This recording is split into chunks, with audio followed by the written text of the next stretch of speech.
Baik, bismillahirrahmanirrahim. Alhamdulillahirabbil alamin wassalatu wassalamu ala sayyidil mursalin wa ala alihi washabbihi ajma'in. Malam ni insya-Allah kita sambil-sambil kita bincang, kita tujuan kita adalah untuk memperkenalkan ataupun mengetengahkan apa yang ditulis oleh Imam Ibn Hajar Al-Asqalani yang kita semua kenal, salah seorang ulama hadis di kurun ke-9, yang mengarang kitab yang menjadi kitab yang cukup terkenal, iaitu kitab Fathul Bari, huraian kepada Sahih Bukhari. Cuma mungkin bagi sebahagian peminat kitab Fathul Bari ini ialah mungkin kita jarang melihat muqaddimah kan kepada Fathul Bari. Tengok Fathul Bari pun tak ada baca arah, banyak jilid kan, masya-Allah. Jadi muqaddimahnya pun yang ada depan saya ni ada lebih kurang 700 muka surat lah. Ini muqaddimah dia. So Ibnu Hajar ni disebabkan kehebatan dia digelar Al-Hafiz, dan dia juga menghuraikan kitab ini. Jadi dia buat satu muqaddimah yang bukan semata-mata satu muqaddimah, tapi satu kajian khas. Dia bahagikan kepada beberapa bab. Kita lihat secara ringkas. Bab yang pertama tentang sebab Imam Bukhari buat kitab Sahih Bukhari. So dia buat asal kenapa, sebab dia tengah huraikan Sahih Bukhari, Imam Al-Bukhari. Maka dia buat kenapa Imam Bukhari boleh terfikir nak buat Sahih Bukhari. Itu satu bab yang pertama.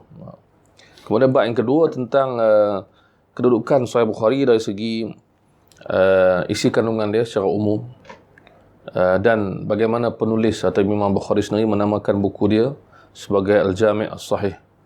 Maka dihuraikan dari segi isi kandungan manhaj secara asas. Kemudian bab yang ketiga ialah tentang bagaimana Imam Al-Bukhari dalam kitab dia kadang-kadang mengambil hadis yang panjang, maka dipotong menjadi beberapa potongan, diasingkan dalam bab-bab.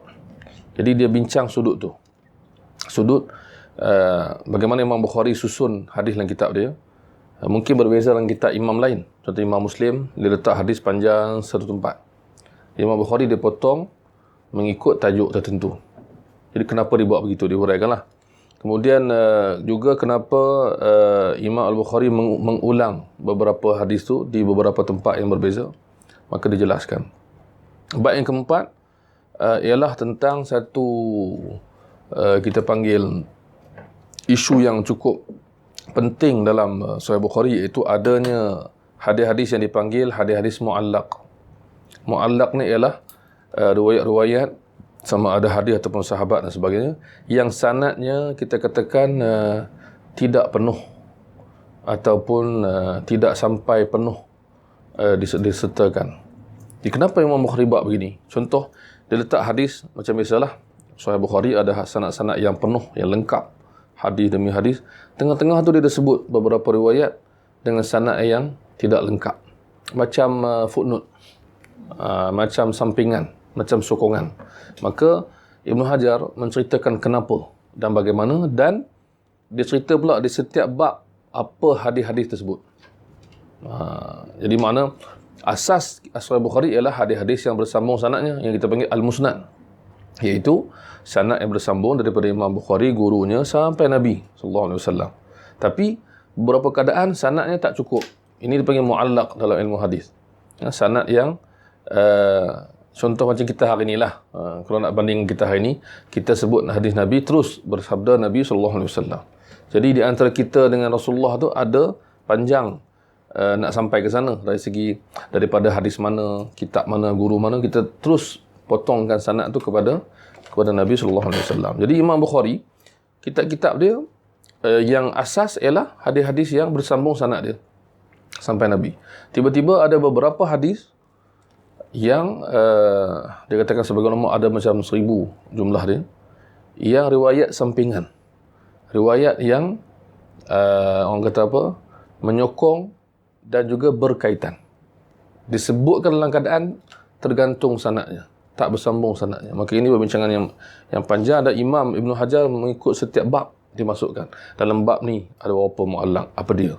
Dalam bab ni apa dia? Kan? Itu makna dia betul-betul buat statistik lengkap di zaman itu, kan? Makna Bukhari ni dia hadam betul-betul. Dia kuasai. Kemudian dia akan cakap lah, katalah hadis tu ada dalam Sahih Bukhari, satu dalam bentuk sanad tak bersambung, satu lagi Bukhari sebut kali kedua bersambung. Dia beritahu kat mana. Itu teliti. Mana ada dua jenis mu'allaq, kita panggil secara mudahnya. Iaitu pertama, yang Bukhari sebut tergantung satu tempat, bersambung tempat lain. So, ni no problem lah. Dan satu lagi mu'allaq ialah memang tidak bersambung, tapi ada dalam kitab lain. Kadang-kadang mu'allaq tu ada dalam kitab Sahih Muslim, tapi ada dalam Sahih Bukhari tanpa sanad yang bersambung. Jadi penting bab yang keempat ialah bab tu. Bab yang kelima pula ialah sebab kita mula nak bincang bab ke-8 dan ke-9 kan. So kita go through dulu. Bab yang kelima pula ialah tentang perkataan-perkataan yang mungkin sukar difahami dalam hadis. Maka Imam Ibn Hajar buat menjelaskan maknanya mengikut huruf abjad. Alif, ba, ta, tha, jim. Contoh ada perkataan yang susah nak faham, dia kumpulkan, dia susunkan, maka kita boleh cari dalam ni. Bagi kita jumpa Sahih Bukhari, kan? Mungkin orang yang tak tahu, dia akan baca Sahih Bukhari, dia tak tahu makna, dia tengok kamus. Rupanya Imam Ibn Hajar dah buat dah dalam ni. Perkataan tu dah ada dalam ni. So dia membantu kita. Kita ambil contoh lah kot sikit.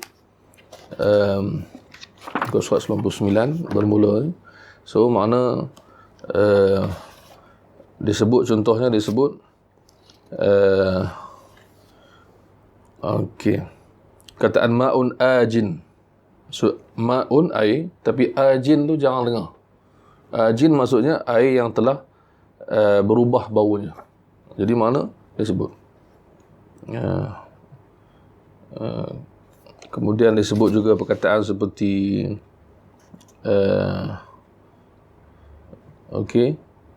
al-ab, macam dalam Quran disebutkan wa fakihatan wa abba. Al-ab dalam hadis tu, maka dia kata ialah apa al-ab ni ialah rumput ataupun tanaman, tumbuhan yang dimakan oleh binatang-binatang ternak. Itu maksudnya. So makna dia beritahu. Kalau dia rasa perkataan tu orang Arab sendiri pun zaman itu pun susah nak faham, maksud dari segi kena kamu semua dia bantu, dia bagi. Baik. Kemudian bab yang ke-6, ini susun ikut huruf abjad lah, alif, ba, ta, tha, jim sampai habis. Kemudian bab ke-6 ialah tentang periwayat, nama-nama periwayat. Ini lagi dahsyat lah. Kan, nama-nama periwayat yang pelbagai. Ada yang mungkin nama sama tapi orang berbeza. Maka dia cerita. Kan? So ini dipanggil, orang kata apa, bab periwayat ni memang kita kagum lah. Ulama-ulama terdahulu. Macam mana dia boleh bezakan, dia boleh ingat, dia boleh apa semua. Kemudian dia beritahu pula ialah nama-nama yang tergantung. Contohnya, iaitu nama-nama yang Muhammad tak ada bin. So, dalam kitab Sahih Bukhari, dalam sana ada Muhammad, tapi tak ada bin. Muhammad yang mana? Ali yang mana contoh?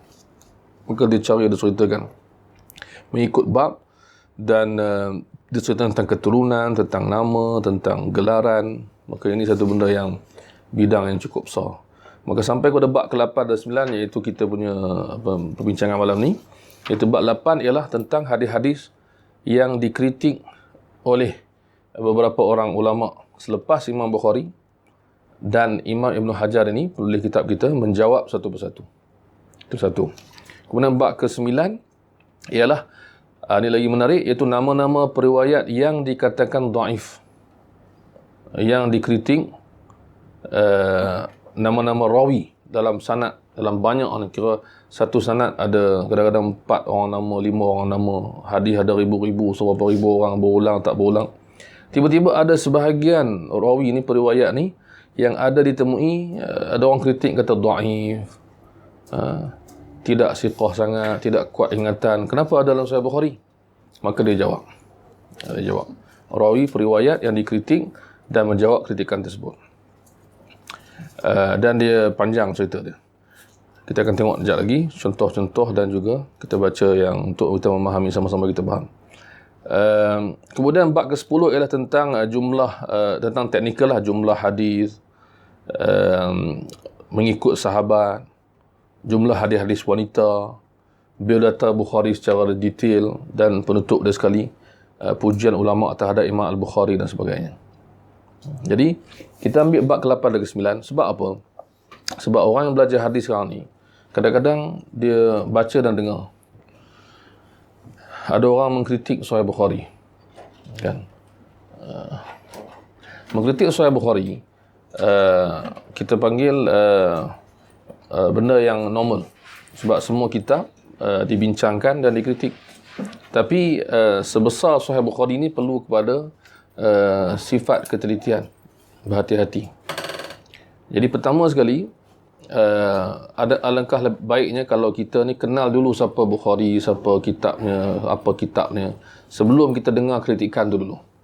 Maknanya ramai orang hari ni tak sempat nak buat benda ni, so dia berdepan dengan kritikan sebelum dia kenal Bukhari, sebelum dia kenal Sahih Bukhari, sebelum dia tahu pun dan dia tengok atau dia pegang, dia baca Sahih Bukhari.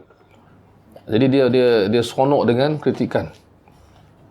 Dalam keadaan dia dengar dan dia cuba untuk faham mengikut latar belakang ilmu dia. Jadi dia cuba guna akal lah akhirnya. Dan dia kaitkan dengan ilmu hadis yang dia belajar sikit ke apa, wallahu alam. Dia ramai orang sekarang ni, kita yakin orang yang berminat dengan isu hadis dia belajar hadis, dia belajar. Maksudnya ada ilmu dia pasal ilmu hadis, maka dia berminat nak tahu isu ni.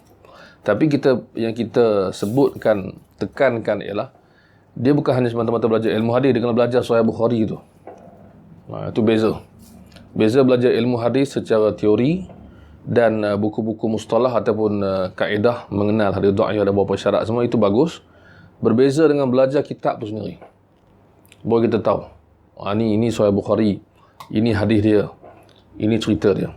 Jadi apa yang berlaku sekarang ni yang menyebabkan timbul idea kita nak tengok kitab Muqaddimah Imam Ibn Hajar ni, sebabkan ialah ada orang mengatakan dua benda lah, iaitu dua bab ni. Iaitu pertama, ada orang kritik hadis tu. Hadis ni dalam Bukhari tapi tidak sahih, contoh. Okey, ada orang kata begitu. Menurut orang tu, menurut orang ni, menurut ulama tu, di antara nama yang disebut ialah imam-imam yang pernah kritik Sahih Bukhari, yang dijawab oleh Imam Ibn Hajar, iaitu Imam Ad-Daraqutni, kulung keempat. Jadi Imam Ibn Hajar bila buka bab ke-8 ni, dia kata apa? Dia kata senarai hadis-hadis yang dikritik oleh Al-Hafiz Abdul Hasan Ad-Daraqutni, Imam Ad-Daraqutni, wa ghairuhu, dan selainnya, selain Ad-Daraqutni, yang utama Ad-Daraqutni, minan nuqad, daripada kalangan ulama-ulama hadis yang hebat, dan menyebutnya satu persatu dan dengan jawapannya. Dengan jawapannya, menyebut satu persatu. So ini ramai orang tak peduli, ramai orang suka dengar, oh ada Imam Ad-Daraqutni kritik Sahih Bukhari, ada orang kritik, tapi orang tak peduli jawapan orang-orang seperti Imam Ibn Hajar. Mungkin tak tahu kat mana nak cari, maka kita beritahu dalam kitab Muqaddimah Fathul Bari. Dia bukan jilid 1, dia Muqaddimah sebelum jilid 1. Jadi Imam Ibn Hajar di zaman dia, sebab dia kurung ke-9, dia kurung ke-8, 9. Jadi Daraqutni dah lama dah, iaitu Daraqutni kurung ke-4, meninggal 385 Hijrah. So semua orang dah tahu, ulama semua dah tahu maksudnya adanya kritikan oleh Imam Daraqutni terhadap Sahih Bukhari. Ada. Maka kita pun tahu juga. Kita dengar-dengar cerita, ada orang sebut macam ni. Dia kata, tuan-tuan jangan pelik kalau kita kritik Bukhari sebab Daraqutni dah kritik. Okey, itu cara dia kan. Sebab ayat tu. Kenapa marah saya Imam Daraqutni pun kritik, ada ulama kritik, selain dia mengkritik, muhadis lepas dia pun kritik, model pun kritik. So sekarang ni kita pertama sekali masalah ni ialah orang yang bercakap ni dia tak sebut pun bagaimana Daraqutni kritik Sahih Bukhari. Yang tu kita dah hurai dalam satu video, boleh tengoklah YouTube lah. Macam mana tajuk dia, tak ingat tajuk apa. Bagaimana Daraqutni mengkritik Sahih Bukhari. Bagaimana Daraqutni mengkritik Sahih Bukhari. Dah ada rakaman kita buat itu. Dan dalam video tu saya rasa saya tunjuk dekat whiteboard contoh-contoh daripada kitab Imam Daraqutni sendiri, supaya kita aware benda ni, nampak depan mata, kan? Itu satu. Maksudnya mereka tak mencari bagaimana kritikan tu berlaku. Yang kedua, bila mereka tak tahu bagaimana dia berlaku, mereka juga tak tahu bagaimana dia jawab. So ini malam ni kita nak bincang bagaimana Ibn Hajar jawab. Adakah jawapan Ibn Hajar jawapan orang yang taksub? Tak ada. Bukhari, engkau siapa? Tak ada jawapan macam tu. Jawapan yang cukup ilmiah. Kita ambil contoh-contoh sekejap lagi. Dan bukan Daraqutni seorang, sebenarnya kita tambah maklumat sebab disebut ni wa ghairuhu, dan selainnya. Maksudnya ada disebutkan sini ialah contohnya Abu Mas'ud Ad-Dimashqi. Ini ulama sezaman Daraqutni. Abu Mas'ud Ad-Dimashqi. Walaupun perbincangan dia lebih kepada Sahih Muslim lah. Dia jawab kritikan Daraqutni terhadap Sahih Muslim yang dicetak lebih kurang 25 hadis. Dia jawab. Maknanya dia ambil jawapan terhadap kritikan terhadap hadis Sahih Muslim. Tapi ada kaitan lah dengan hadis yang berkaitan. Kemudian ada Abu Ali Al-Ghassani ataupun Al-Jayyani, seorang lagi muhaddis daripada Andalus, juga hujung kurun kelima. Maksudnya tadi Abu Mas'ud Dimashqi meninggal 401, maksud di awal. Ini dia meninggal dekat-dekat 500 Hijrah. So dia juga ada kritikan normal. Ibn Hazm di kurun kelima pernah ada kritik 1 atau 2 hadis. Jadi kritikan ni Ibn Hajar akan bincang bagaimana nak deal benda ni, kan? Maka cantik. Bab ke-8 kita baca dia punya intro dia sikit, kemudian kita tengok contoh. Kita tak dapat baca semua lah sebab dia panjang. Sebab ada 110 hadis yang dikritik Imam Daraqutni terhadap Sahih Bukhari. 110 hadis. Jadi kalau kita nak ikut jumlah kan, 110 daripada 7,500 lebih. So tak apalah kan. Tak adalah banyak sangat. Tapi kritikan macam mana? Bukan kritikan tolak. Bukan maksud 110 hadis yang didaifkan oleh Daraqutni, bukan. Itu dalam video Daraqutni lah. Nak ulang tu tak dapat. Tak ingat bersama. Jadi kita dah ada. Sekarang kita baca sikit. Okey. Dia kata sebelum dia nak masuk dalam perbincangan ni, dia kata hendaklah setiap orang yang munsif, insaf. Setiap orang yang munsif, maksud munsif ni adil lah. Bukan insaf ni maksudnya dia nak rasa nak bertaubat. Insaf dalam bahasa Arab maksudnya dia tidak berat sebelah, tak bias, dia cakap betul. Kalau saya salah, mengaku. Kalau saya betul, saya bertahankan. Kalau saya salah, saya tak bertahankan. So itu munsif dia panggil.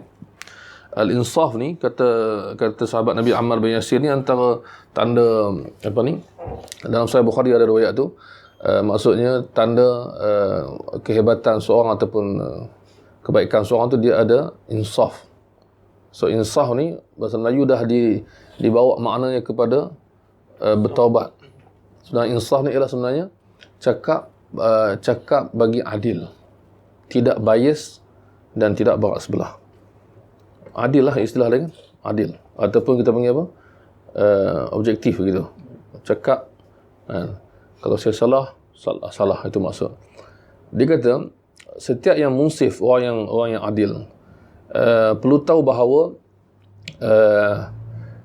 Sahih Bukhari ni, perbincangan kita tentang 110 hadis maksudnya tidaklah melibatkan, dia kata kena buang title Sahih Bukhari ni sahih sepanjang zaman. Sebab apa? Sebab ada ni, so dia jatuh. Tak. So apa ayat yang telitinya kata Imam Ibn Hajar dan imam-imam lain sebelum dia, Sahih Bukhari dan Muslim ni sejumlah besar dan sebahagian besar dan hampir ke semua hadis dia disepakati sahih, diterima sepanjang zaman. Dan ada sebahagian yang diperselisihkan dan bincang. Itu cerita, itu teliti ayat dia. Sebahagiannya diperbincangkan. Maksudnya apa? Contoh Ibn Hajar kata, contoh 110 hadis ni ialah hadis yang dibincangkan. So tak ada orang boleh kata, kalau gitu, kalau ada satu hadis, tak bolehlah terima, tak bolehlah kata diterima secara ijma' oleh umat. Tak. Maksudnya umat menerima kitab ni. Hadis-hadis yang disepakati terlalu banyak. So membincangkan beberapa hadis tak menjatuhkan kedudukan tadi. Itu Ibn Hajar nak beritahu. Kan? Kalaulah dhaif. kalaulah bincang ni, maksudnya Bukhari salah kalaulah begitu. Tidak menjatuhkan kedudukan yang dikatakan ulama kata sebahagian besar hadis-hadis Bukhari Muslim diterima seluruh umat sepanjang zaman. Maksudnya apa? Bukan semua. Tapi kebanyakan. Yang lain tu pula ialah diperselisihkan. Tapi ulama still terima sebagai Bukhari betul. Itu cerita sambungan. Maksudnya ada hadis katalah 90%. Kita buat contoh lah. 90% Sahih Bukhari. Sepakat ulama terima. 10% ulama bincang. Tapi 10% dia pun Bukhari betul. Cuma dia tak sama title dengan 90% tadi. Itu maksud dia.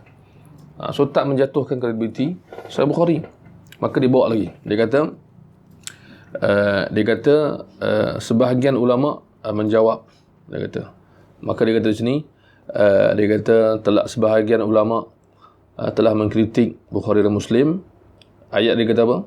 Ayat ni diambil daripada Imam Nawawi dalam syarah Sahih Muslim. Imam Nawawi sebelum dia kan diambil. Dia banyak naqal. Dia kata apa? Imam Nawawi berkata bahawa sebagai ulama mengkritik Sahih Bukhari Muslim kerana ada hadis-hadis yang dikatakan tidak seperti yang disyaratkan oleh mereka berdua. Maksudnya apa? Maksud bila Bukhari Muslim nak buat hadis sahih. Sahih itu satu standard. Tiba-tiba ada hadis yang tak sampai standard mengikut ulama lain. Mungkin jatuh hasan sikit, jatuh bawah sikit pada mereka. Maka ulama kritik. So bukanlah kritik, sekali kritik terus daifkan hadis, tak. Tapi kritik syarat. Sebab Bukhari Muslim mensyaratkan kitab mereka hanya yang sahih sahaja. Standard tinggi. So datang pengkritik lepas tu tengok, oh ada 1-2 hadis tak sampai level tu. Bagi dia. So mungkin boleh katakan bahawa yang 10% ni dia punya kualiti jatuh tapi masih sahih. Yes, boleh jadi. No problem. Itu. Tak sampai benchmark dia lah, tapi tak sampai benchmark mengikut orang lain. Mengikut Bukhari Muslim sampai. Mengikut dia fikir ada sudut lain dan sebagainya dah bincang kan. Tengok. Baik. Kemudian dia kata di sini seperti yang dibawa oleh Imam Daraqutni dan juga Imam Abu Mas'ud Ad-Dimashqi, dia kata dan Abu Ali Al-Ghassani dan sebagainya. Imam Nawawi sebutlah. Dan yang penting Imam Nawawi kata apa? Waqad ujiba an dzalika au aktsari. Dan telah pun dijawab semua yang dibincangkan tadi ataupun kebanyakannya telah pun dijawab. Maksudnya settle. Bukan masuk kritikan tu tergantung, tergamam, tak boleh jawab. Bukan begitu. Maksud bila murid-murid Bukhari, bukan murid Bukhari, maksudnya ulama-ulama zaman Daraqutni kritik, semua terdiam. Bukan begitu. Ulama datang lepas dia, bincangkan, jawab balik. Dan di zaman dia sendiri. Contohnya, Abu Mas'ud Dimashqi di zaman dia sendiri. Meninggal 401. Daraqutni meninggal 385. Baik. Kemudian dia bawa lagi. Ini sebelum dia jawab ni. Dia kata. Kemudian Imam Nawawi juga menyebut. Dia kata. Dalam syarah Sahih Bukhari. Imam Nawawi ada syarah Sahih Bukhari. Tapi tak habis.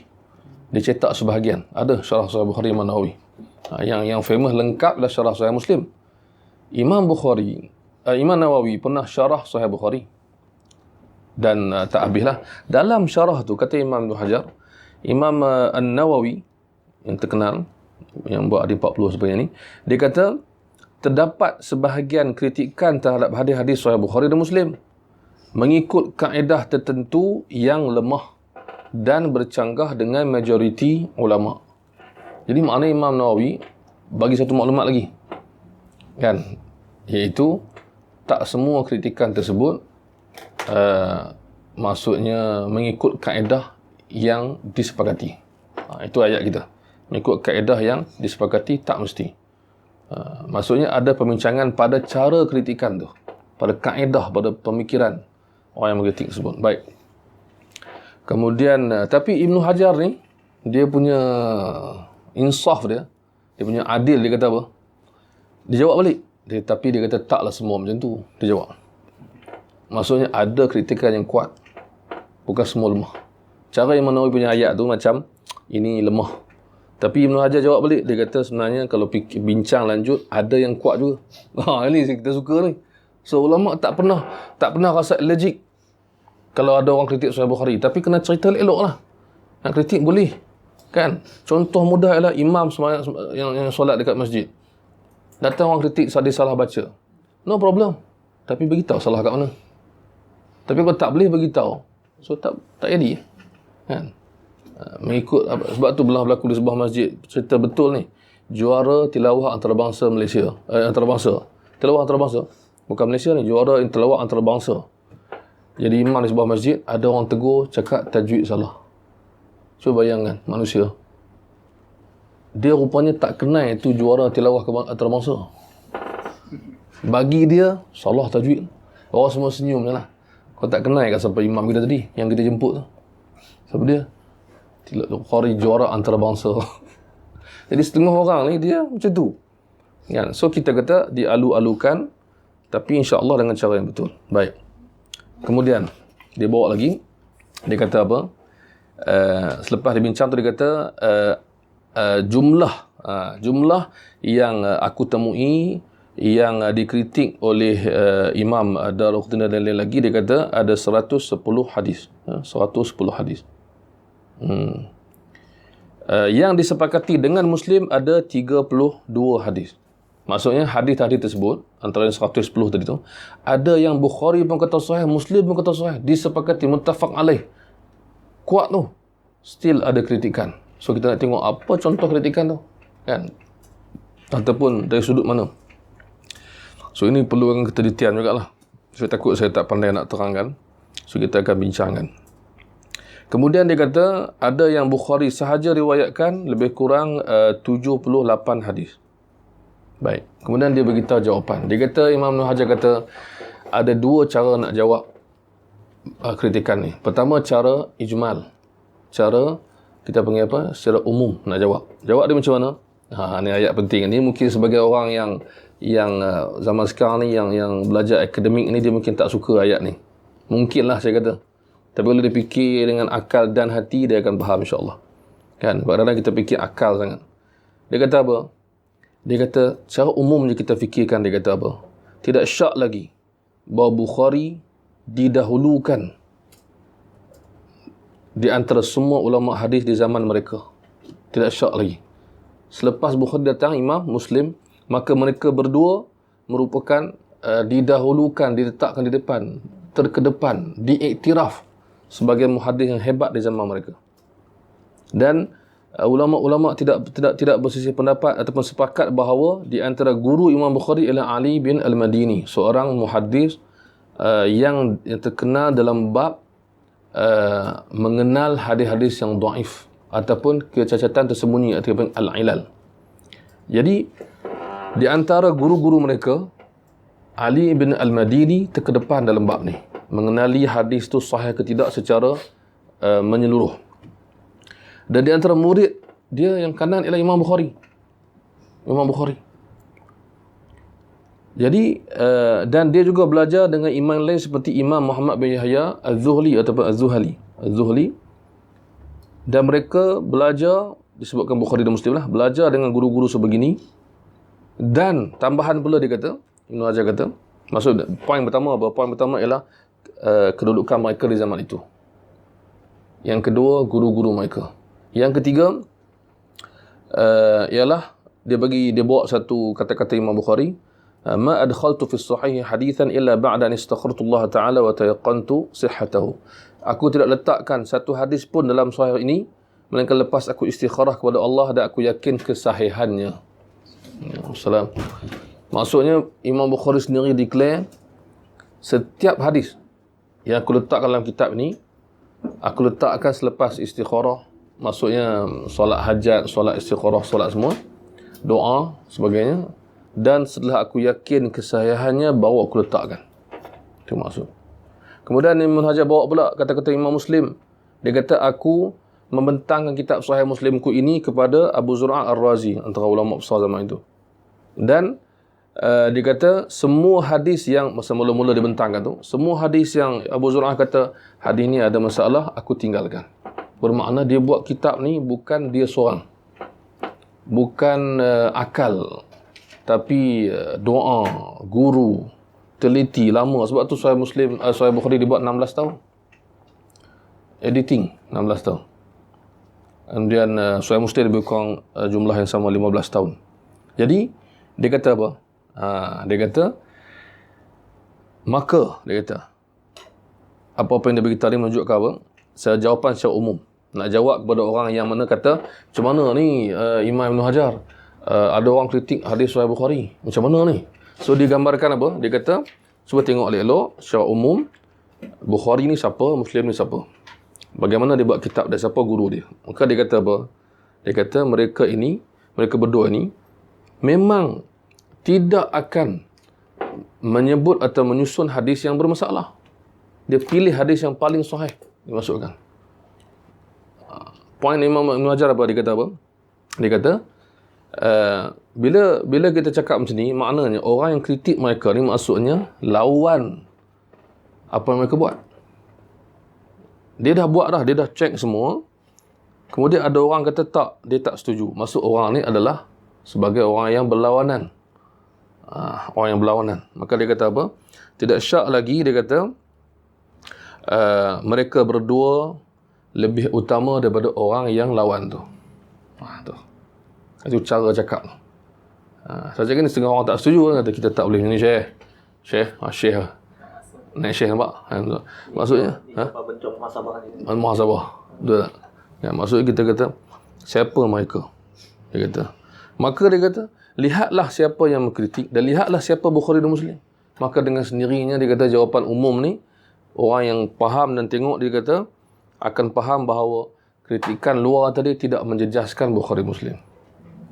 Dia ibarat orang yang ada apa ni orang panggil apa, baju besi ke ataupun shield ke apa yang kuat, datang serangan pun tak ada apa. Maksud gitu. Dia bandingkan begitu. Ini secara ijmal dia kata. Cantik ayat dia. So kalau kita bincang kat sini, orang yang mengkritik Bukhari kadang-kadang tak suka cakap macam ni. Sebab dia sangka cakap begini maknanya kita taksub. Yang kedua, kita tak tengok dah kajian tu. Tak, Ibn Hajar kata kita akan cek satu-satu lepas ni. Tapi nak cakap daripada awal. Daripada permulaan. Salam. So daripada awal, maksud dia dah beritahu dah. Baik. Okey. Dia kata kalau nak tahu lebih lanjut, maka dia dihuraikan lagi. Dia kata apa? Kita boleh bahagikan, dia kata. Kita boleh bahagikan hadis-hadis yang dikritik, hadis Bukhari yang dikritik ni, dia kata kepada 6 bahagian, dia kata. So sekarang dia nak mula cerita detail. Dia kata apa? Kita ambil semua 110 hadis tadi, kita boleh bagi pada 6 bentuk kritikan. Itu memang betul-betul bincang ni. So kalau orang tak masuk, tak mau bincang lah. Nak buat apa, nak bagi 6 lah. Aku dah kata Bukhari betul, aku tak nak bincang. Tak, dia kata kita bincang. Dia kata. Maka dia kata bahagian pertama. So benda ni saya harap saya terjemahkan ni dapat dipahami lah, sebab saya orang kata apa, bukan nak kata ilmu ni tinggi tak tinggi, tapi takut saya tak pandai terjemah. Itu maksud dia.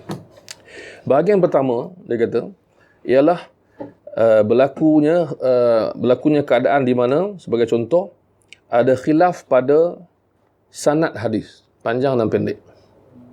Khilaf apa? Khilaf macam ni. Bukhari bawa satu sanad. Ini sanad ni, bukan matan lagi, sanad.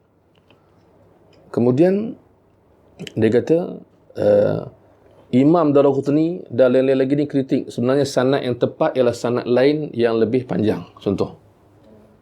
Okey, sekarang soal sanad panjang pendek ni dia ada kena-mengena dengan bersambung dan terputus. Itu cerita tu.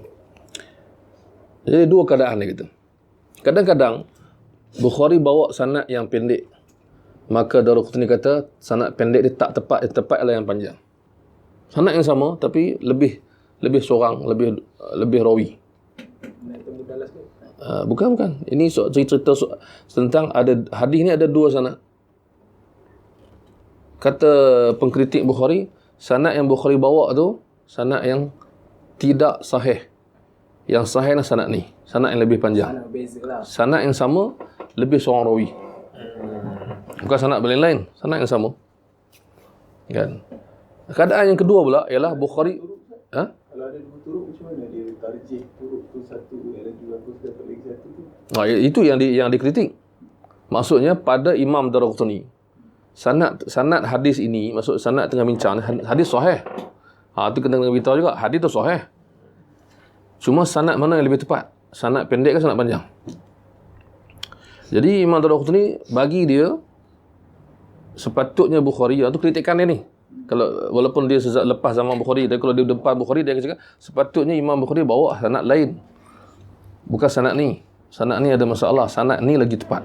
Hadis tak jejas. Hadis tak jejas. Atau sebaliknya, Imam Bukhari bawa sanad panjang. Dia kata apa? Sebenarnya sanad dia yang panjang ni tak apa tepat, yang pendek tu tepat. Pada ijtihad Imam Daraqutni. Hadis tetap sahih. Betapa teknikal dia benda tu dibincangkan juga. No problem. Kalau orang tak mau bincang, dia cakap apa? Dah hadis sahih dah lah. Betul juga. Tapi orang yang nak bincang, dia bincang. Orang yang tak nak bincang, tak apa. Sebab mana Daraqutni dan lain-lain lagi bukan mengkritik untuk mendaifkan, tak. Mengkritik untuk bincang mana lebih tepat. Itu maksud. Nak bagi dia, ini lebih tepat. Seolah-olah macam Bukhari jawab, bagi aku ni lebih tepat. Bukhari dah meninggal lah, tak jawab kan. Tapi ulama tolong jawab. Maknanya, kata Imam Ibn Hajar, apa jawapan daripada benda ni? Dia kata, tak ada masalah dari segi apa yang disebutkan ni, kerana dia kata kadang-kadang seorang rawi tu, dia riwayat kata ini guru dia. Okey, rawi yang sama, rawat pada guru dia. Okey, direct. Kadang-kadang dia pergi pada guru dia dan pergi orang ni pula. So, dia tambah seorang. So, tak ada masalah, berlaku. Dalam sanad hadis berlaku. Kan, rawi yang sama, dia jumpa dua orang guru. Kan, hadis yang sama, dia ambil direct, kadang-kadang dia ambil melalui orang lain. So, makna, lalu ini dia di 3 orang, 1, 2, 3. Sini 1, 2, 2. So, itu 2 dan 3 tu. Maka Imam Ibn Hajar kata, banyak keadaan berlaku, rawi yang sama, riwayat, dengan 2 sanad. Dengan 2 keadaan. Maka tak ada masalah. Dan dia siap bagi contoh yang disebut oleh Imam Daraqutni sendiri.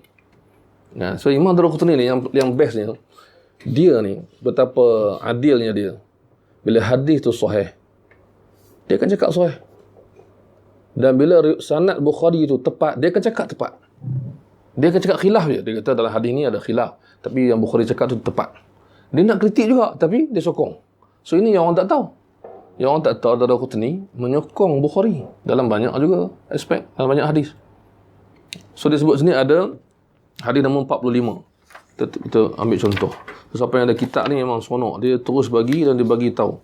Contoh hadis nombor 45.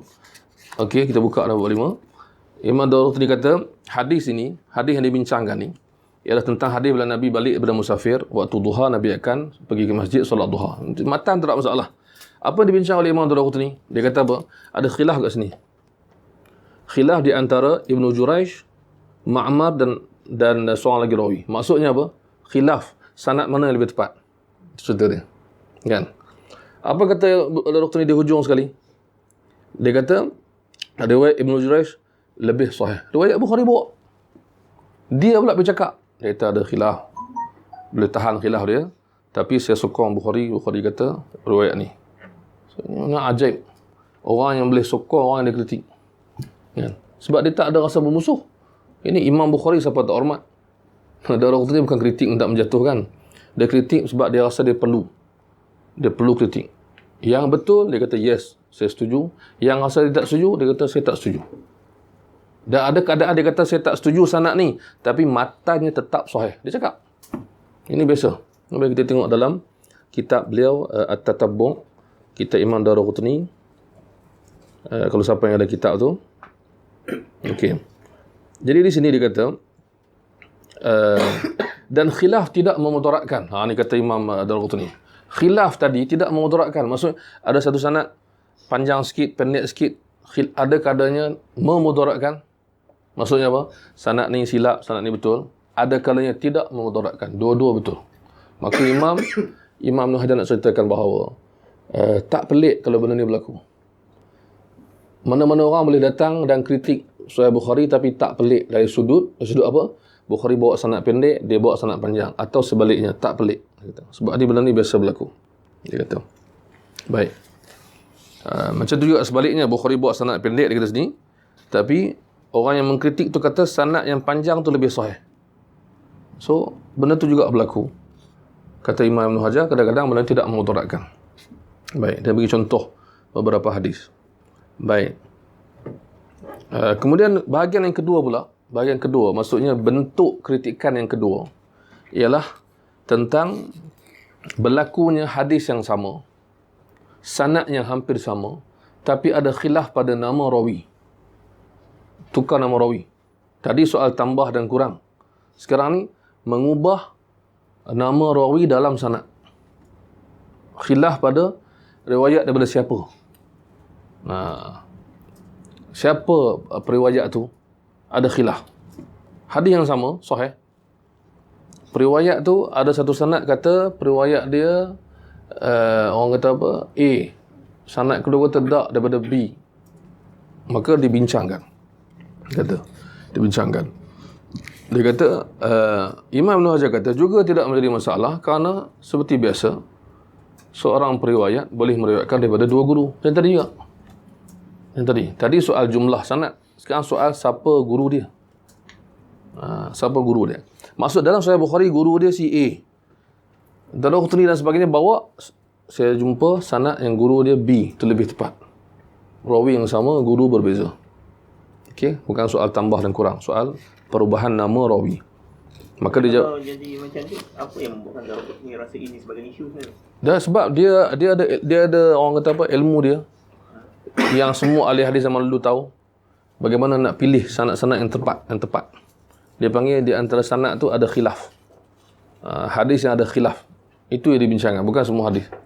Hadis ada khilaf. Khilaf yang dah lama. Hadis ni hadis Abu Hurairah ke hadis Anas? Khilaf lama. Jadi mana kalau dia kata tak, pada saya yang tepat ialah Abu Hurairah bukan Anas. Ijtihad dia. So mana Bukhari ambil salah satu. Kan, salah satu. Maka dibincangkan. Dia kata baik. Kemudian bentuk yang ketiga lagi dahsyat ni, dia makin lama makin serius bentuk tu. Yang tadi macam boleh okey lah, yang ni lagi serius. Dia kata apa? Hadis yang mana seorang rawi ataupun sedikit rawi bercanggah dengan ramai rawi yang lain yang lebih ramai atau lebih dhabit, dan Bukhari ambil hadis tersebut. Ini maknanya kalau kita bincang setelah hadis, biasa kita bincang lembab hadis syadz ataupun mungkar. Bila ada mukhalafah, bila ada pertentangan. Maksud bila seorang rawi riwayat satu benda daripada guru yang sama, tapi kawan-kawan dia riwayat lain, ramai. Lagi masyhur, lagi ramai, lagi tepat, riwayat lain hadis tu. So ni masalah apa? Masalah pada matan hadis. Okey. So sanad tu macam mana? Sanad tu makna rawi ni siqah, ya. Bukhari ambil. Bila geng-geng ulama-ulama yang nak cek ni, dia bentang balik hadis ni, buka balik sejarah sanad itu, dia dapati bahawa kenapa Bukhari ambil ni? Ajaib. Sebab ramai rawi-rawi lain, riwayat lain. Bukhari ambil yang ni. Maka ni lebih kuat. Tadi lebih kurang sama dia punya kemungkinan. Sekarang ni dah tak balance. So adakah Bukhari silap? Itu maksud dia. Ikut kaedah, setengah orang kata apa? Kaedah, kalau dia bercanggah dan dia sikit dan dia kurang, biasa dia salah. Kan? Contoh kita malam ni ada berapa orang? Ada 8 orang, 9 orang contoh. Majoriti semua cakap satu benda. Soalan cakap macam ni. Seorang cakap lain. Dan yang lain semua kata, saya tak dengar pun. Makna, automatiknya yang seorang tu akan jadi salah. Automatik. Ataupun yang lain tidur, dia seorang je bangun, itu baru jadi okey. Itu baru sahih. So makna benar ni dibincang ulama. So apa kata Ibn Hajar? Nanti dia akan jawab satu-satu lah, maksudnya pada hadis tersebut. Dia kata ini tidak menjejaskan juga, kecuali dia kata. Ini Ibn Hajar kata ni. Kecuali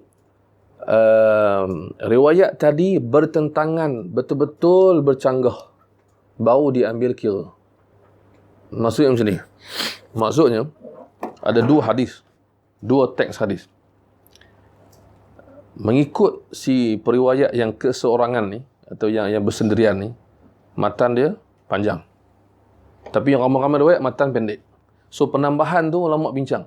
Penambahan tu bercanggah atau hanya menambah maklumat. Itu maksud dia. Hanya maklumat. Jadi bincang panjang lah. Sebagai ulama kata tak mesti bercanggah. Kalau silap lah. So mana Imam Bukhari tahu. Bila dia ambil periwayat yang bersendirian ni, bermakna dia telah pun cek hadis tu. Itu yang Ibn Hajar nak beritahu. Dia telah pun semak. Pelik bagi orang yang tak tahu ataupun orang yang tak macam Bukhari akan rasa pelik, kenapa Bukhari ambil hadis orang ni, sedangkan dia tak begitu kuat dibandingkan dengan riwayat lain. Kan itu masih kita dibincangkan. Dia kata okey, tapi dia beritahu juga, dia kata kadang-kadang ada perkara yang memang kuat kritikan tu. Ada. So ini Ibn Hajar memang ikhlas lah. Alhamdulillah. Baik. Yang keempat ni dahsyat. Ini yang paling dahsyat lah. Ataupun antara yang paling dahsyat, dia kata yang keempat ni ialah hadis yang hanya ada satu sanad dan dalam sanad tu ada rawi yang dhaif. Tak ada jalan lain. Jalan dia je. Okey. Maksud tak ada penyokong. Dan Ibn Hajar kata, dalam Sahih Bukhari hanya ada 2 riwayat yang macam ni. 2 daripada 7,500 itu. Bayangkan. Nak buat peratus berapa peratus? 0 berapa. Dan dia beritahu pula hadis tu apa. Dia bukan cakap tak jelas. Contoh macam kita khutbah jemaat, saya khatib, saya kata, tuan-tuan kalau ingat dalam Bukhari itu ada 2 hadis dhaif. Barakallahu li wa lakum bil Quran. Jadi orang macam, 2 yang mana? Ni bukan style ulama. Minta maaf cakap. Bukan style ulama bercakap satu benda tak jelas, orang keliru, no. Cakap biar jelas. Jangan cakap contoh, saya buat ayat ni. Aduh, berat betul lah. Imam-imam zaman sekarang ni. Salah tajwid semua. Salah semua? Takkan salah semua. Lahan jali. Lahan yang kesalahan yang teruk. Tak bagi contoh. Dia tak boleh cakap macam tu. Keliru masyarakat. Atau berkata, masyarakat zaman sekarang ni, tengoklah masjid tu, nak cari seorang semayang betul pun susah. Sudah. Orang macam, Allah, aku macam mana kan? So ini ayat over dia panggil. Ayat niat dia bagus, cara tak betul. Niat dia nak bagi orang alert, tapi dia tak bagi details. So apa yang jadi? Imam Ibn Hajar kata ada 2 hadis. Dia bagi hadis tu hadis apa. Dalam ni dia bagi nombor lah, mengikut nombor dia. Dan menariknya 2 hadis ni ialah pertama tentang nama kuda Nabi. Nama kuda Nabi yang dinamakan Luhaif. Luhaif ada hadis dia. Hadis tentang nama kuda.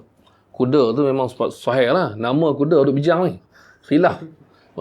Maksud duk bincang nama kuda. Kita tengok apa Ibn Hajar kata pada ni. Dia kata nombor 37. Dia tengok apa dia kata. Dia beritahu.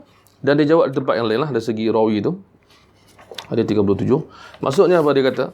Siapa rawi tu? Dia kata hadis tu ialah Imam Daraqutni berkata, Imam Bukhari mengeluarkan satu hadis daripada Ubay bin Abbas bin Sahal bin Sa'ad ni, cucu sahabat. Ubay bin Abbas bin Sahal bin Sa'ad ni meriwayatkan daripada ayah dan datuk dia, maksudnya hadis tu, bahawa Nabi ada kuda nama dia Luhaif. Kata Daraqutni, Ubay bin Abbas ni dhaif, kata dia. Okey, settle. So macam mana Ibn Hajar jawab? Ibn Hajar jawab pada bab ke-9, membuktikan bahawa bukan Ubay seorang riwayat hadis ni. Itu Ibn Hajar. Dia jumpa tu. Kan? Maksudnya menguatkan. Tapi kita bincang secara mudah lah. Katalah hadis ni memang dhaif. So dia melibatkan nama kuda saja. Bukan tak ada kuda. Kuda tu ada. Soalan saya senang. Soalan saya, lillahi ta'ala, saya tanya semua orang yang di sini ataupun yang dengar rakaman ni. Pernahkah ada orang beritahu kepada kita, tuan-tuan, dalam Bukhari ada satu hadis dhaif, nama kuda Nabi? Pernah orang cakap itu? Tapi ada orang cakap, Bukhari itu ada dhaif tu. Ada. Kenapa dia tak cakap hadis apa? Kemungkinan besar dia tak tahu. Atau kemungkinan yang lain, dia tahu. Tapi benda tu kecil. Kalau dia beritahu, orang cakap, nama kuda aja, bukan hukum hakam. Kan? So ini masalah yang saya sedih secara peribadi. Bila ada orang bercakap Bukhari ni ada dhaif, kita kena cek Daraqutni kritik. Pernahkah dia beritahu Daraqutni kritik hadis nama kuda? Pernah? Kalau dia beritahu macam tu, baru orang faham. Tak apa, saya tak ambil nama kuda tu lah, saya ambil kuda je. Tapi dia tak beritahu. Kan? Ataupun dia beritahu banyak juga hadis ni. Banyak mana? Kalau dia beritahu 110 hadis daripada 7,500, orang boleh nampak statistik. Dan kalau dia cakap 2 hadis yang paling dahsyat daripada 110 yang dikritik, lagi orang nampak dahsyat, Bukhari memang hebat. Sebab itulah Syekh Muqbil Al-Wadi'i yang tahqiq kitab Tatabbu' Daraqutni, dia kata apa? Lepas dia tahqiq kitab tersebut, dia makin yakin dengan Bukhari dan Muslim. Kenapa dia cakap itu? Selepas aku tahqiq kitab, sebab tu kita fikir kalau dia baca Daraqutni dia makin ragu-ragu. Tak. Itu kata ilmu. Lain dengan andaian, sangkaan. Kan kita ada ilmu, kita ada sangkaan, kita ada assumption dan sebagainya. Baik.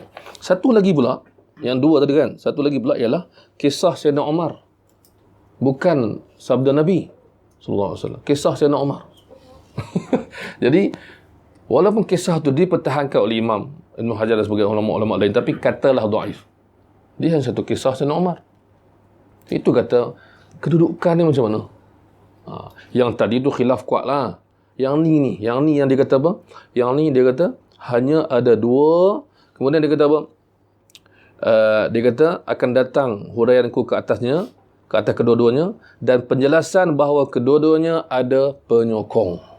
Dijawab juga Imam Ibn Hajar. Bermakna jawapan sebegini perlu diketengahkan. Macam mana kita ketengahkan orang kritik Bukhari. Ketengahkan. Ada orang jawab. Hadis apa? Itu maksud dia. Dan yang kelima, bahagian yang kelima ialah apa yang disebut sebagai waham. Okey, waham.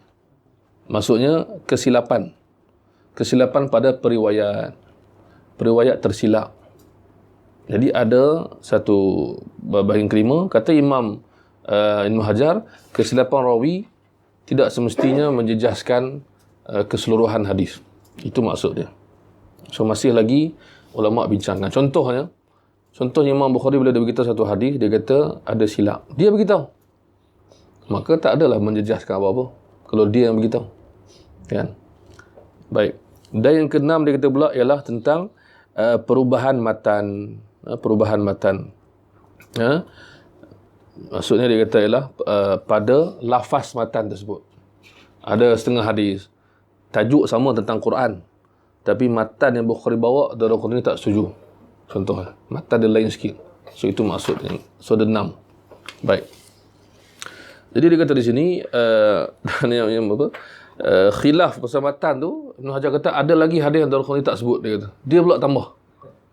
Sebab dia insaf. Dia ikhlas. Dia kata khilaf bab matan ni berlaku dalam banyak hadis.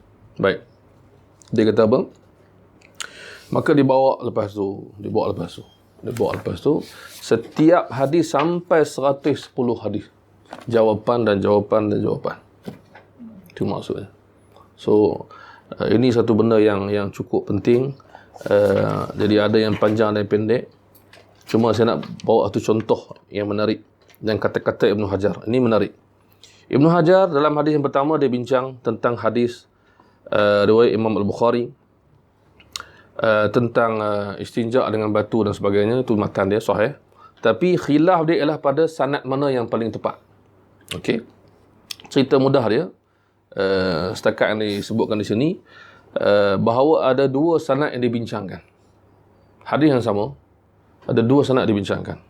Okey, jadi disebut di sini bahawa Imam Al-Bukhari memilih satu jalan periwayatan, satu sanad, manakala beberapa imam-imam lain memilih jalan lain. Itu cerita dia. Khilaf tentang sanad yang mana yang lebih tepat. Baik. So kita beritahu sini bahawa dia kata sini yang diambil oleh Tirmizi ini, dia kata bercanggah dengan beberapa orang imam, antaranya seperti Imam Abu Hatim dan Abu Zur'ah, kedua-duanya Ar-Razi. Ini pernah belajar dengan Bukhari, sezaman dengan Bukhari. Masya Allah lah, ulama terkenal. Maksud dalam bab sanad ni, dalam 2 sanad ni, Abu Hatim Ar-Razi dengan Abu Zur'ah Ar-Razi pilih yang lain, bukan yang Bukhari pilih. Itu cerita dia. Dalam masa yang sama juga ada ulama seperti Imam Ad-Darimi yang tak mau cakap mana betul. Wallahu a'lam. Imam Ad-Darimi, salam Allah. Bila balik tu daripada luar tu, lama lah. Alhamdulillah. Sudah. Ada kursi? Ada. Ya. Masuk. Sini. Jadi cerita dia kalau kita nak faham, cerita cukup teliti.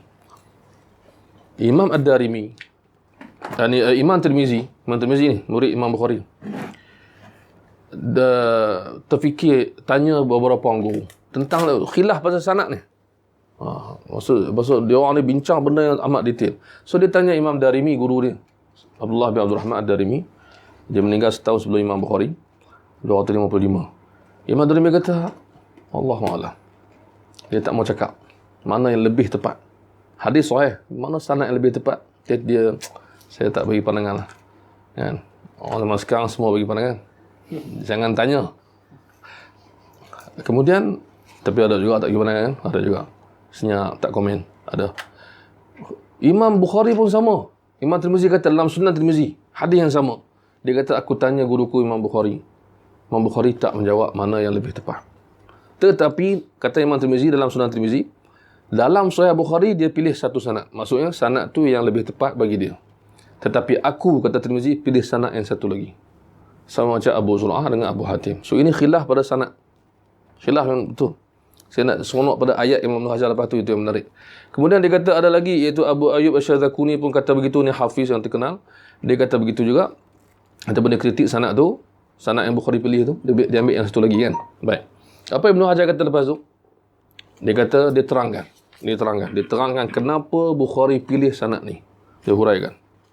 Dia terangkan kekuatan pilihan Al-Bukhari. Ibn Hajar hurai. Dia bawa semua. Hujung dia kata apa? Dia kata-kata ni kita pulang pada kita lah, nak setuju ke tak setuju. Tapi ayat cukup menarik lah. Dia kata apa? Dia kata, lihatlah, dia kata, bagaimana sanad yang dinilai, sanad yang dipilih oleh Bukhari itu, ialah sanad yang dinilai lemah ataupun tidak dipilih oleh Abu Hatim, Abu Zur'ah, Tirmizi, Ad-Darimi, diam, tak nilai yang mana-mana. Syadzakuni kata begini, tetapi selepas ditunjukkan, dia kata, bahawa kebenaran pada Imam Bukhari, maka apa pandangan kamu? Dia kata ni. Ayat yang tak tahan ni. Apa pandangan kamu dengan apa yang didakwa oleh orang yang tidak sampai ke tahap mereka? Mereka siapa? Abu Hatim, Tirmizi. Apa pandangan kamu? Fama zannuka bima yadda'ihi man huwa duna haula'il hufazun nuqat. Apa pandangan kamu? Kamu nak kata apa pada orang yang tak sampai tahap mereka tapi kritik Bukhari? Dia kata apa? Minal ilal an-nuqat min ilal, maksud alim tentang ilal hufaz nuqat tadi.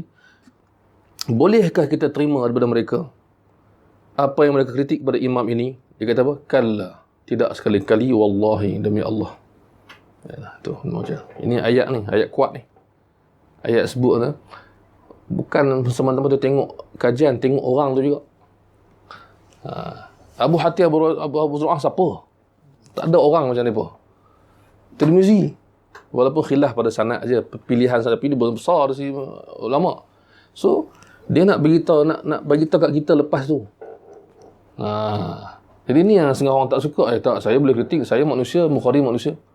Apa masalah? Saya belajar tinggi-tinggi, takkan saya tak boleh kritik. Okey. Maksudnya, dia kata berbeza dengan apa yang Ibn Hajar kata. Okey. So pilih mana kita nak. Kalau saya suka ayat ni lah. Orang yang tak terima, tak apa, no problem. Dia anggap dia sama, dia boleh kritik, silakan. Tapi balik pada asal balik. Ibn Hajar tidak menghalang, tapi dia membincang. Sebab tu kalau ada orang kata Bukhari, dalam Bukhari ada doa, no problem. Tunjuk, kita bincang. Kalau hantar depan nak cakap, Ustaz, dalam Bukhari ada doa, takkan tak ada kot. Kalau ada, beritahu. Berapa? Saya tak tahu berapa. Tapi saya nak bincang. Tak bincang, saya ada 5, Ustaz. 5 hadis, saya dah check. Sekian-sekian masa, saya ambil masa, sekian-sekian tahun. 5 ni dhaif dalam Bukhari, contoh. Okey, fine. Start dari situ, kita boleh bincang. Kalau sebelum tu, kita tak boleh bincang. Anda datang beritahu, Ustaz tak terima macam ni. Ustaz, jangan taksub. Bukhari mesti buat silap. Ada orang cakap macam tu. Bukhari mesti buat silap. So, ayat dia apa? Bukhari silap, saya tak tahu kat mana. So, orang tak terima. Cakap macam mana hantar dia silap, dia tak tahu kat mana dia silap. Mana ini penting. Kan? Jadi, macam orang yang cakap pasal hadis Ummu Aisyah, dia kata ini, dhaif. Sekurang-kurangnya orang ni kita boleh bincang sebab dia dah bagi contoh. Walaupun Daraqutni pun tak kritik hadis tu.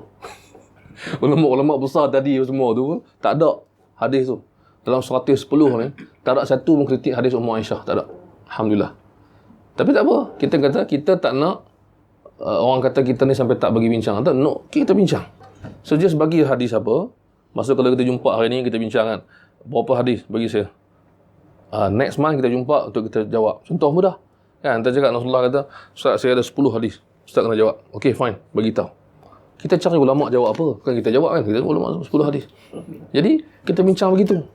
Okey, itu satu sudut. Sudut yang kedua, kalau hantar, contoh, cakap kat anak, Ustaz, saya jumpa 10 hadis dhaif dalam Bukhari. Kita perlu tanya juga, selain daripada beritahu jumlah, beritahu hadis, siapa yang cakap 10 ni? Hantar cakap sendiri? Atau siapa yang cakap? Kena tanya. Dan lepas tu, yang cakap tu, yang hantar cari tu, bila? Berapa lama hantar cek? Seminggu? Sebulan? Setahun? 10 tahun? Bila? So, kita kena bincang. Sebab ini cara ulama bincang. Kita tak nak tutup kat sini perbincangan. Sebab Ibn Hajar tak tutup. Dia cuma kata, aku tak boleh terima. Tapi aku still jawab lah. Apa yang dia jawab? Yang imam-imam besar beritahu. Dia cerita. Baik. Itu contoh dia. Baik. Yang lain-lain, contoh yang lain, contoh yang lain saya rasa tak perlulah sebab dia macam sama macam kita buat video Daraqutni tu. So, siapa yang nak tengok lebih contoh-contoh yang saya bagi dalam video bagaimana Daraqutni mengkritik Sahih Bukhari, ada dalam YouTube insya-Allah. Cuma kita nak bagi pada bab yang selepas tu. Okey. Kalau kita sempat kita patah balik. Bab lepas ni lagi menarik, iaitu bab sudut yang kedua yang orang kritik Sahih Bukhari, iaitu orang yang mengkritik sanad. Dia buat main sanad. Mana-mana hadis. Oh, dia kata kita jumpa rawi dhaif dalam sanad ni. So, mengikut idea dia, mengikut pahaman dia, kalau sanad tu ada 5 orang periwayat, satu dhaif, sanad dhaif. Maka dia bincang secara mudah sangat. Dia cek kat mana? Dia cek dekat buku-buku periwayat hadis. Yang disusun oleh siapa? Disusun ulama-ulama juga. Maka dia pun cek Bukhari. Dia cek. Oh, ni ada rawi ni. Rawi ni masalah. Sanad dia bermasalah. Sudah.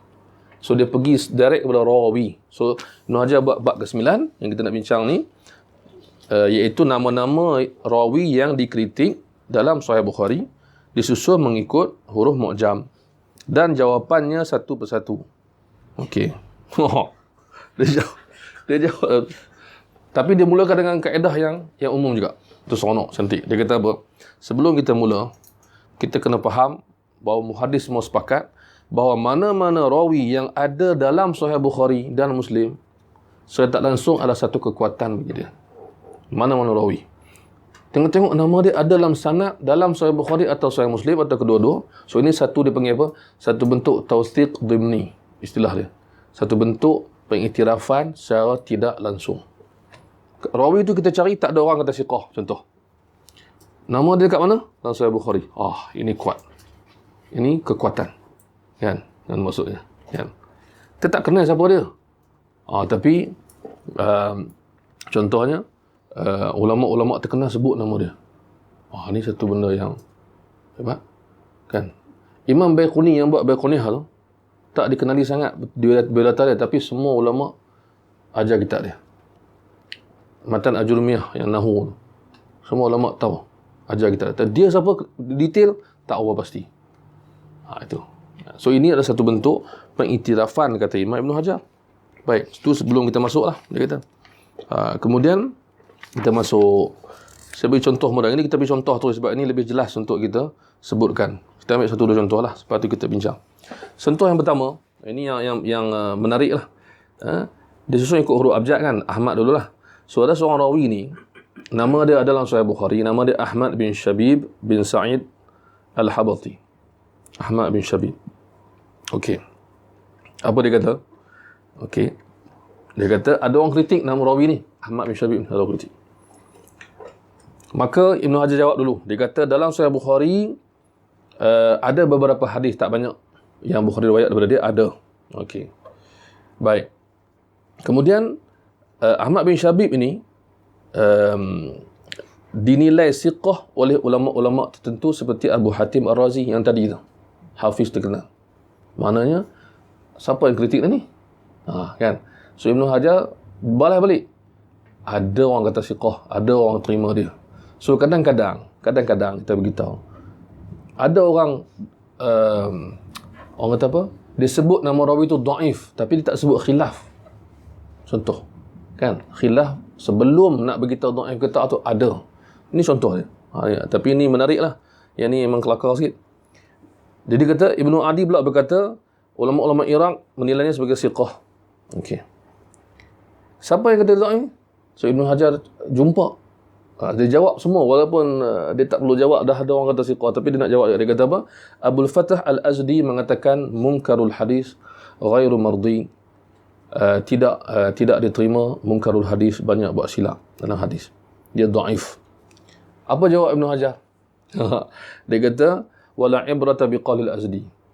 Kata-kata Azdi tak boleh diterima. Sebab apa? Kerana dia pun dhaif. Ini dia. Kan? Dia pun dhaif. Macam mana nak ambil dia untuk mendhaifkan siqah? Orang yang Abu Hatim kata siqah. Datang Abu Fatah Al-Azdi kata dhaif. Dia pun dhaif. Maka maksudnya ialah apa? Ada keadaan macam ni. Yang kalau kita tak cari, kita mungkin tersilap faham bahawa tak ada orang yang nilai orang tu sebagai siqah. Tapi Ibn Hajar ni ikhlas, dia bawa memang. Walaupun kritikan tu lemah, dia bawa juga. Nak bagi tahu. Itu maksud dia.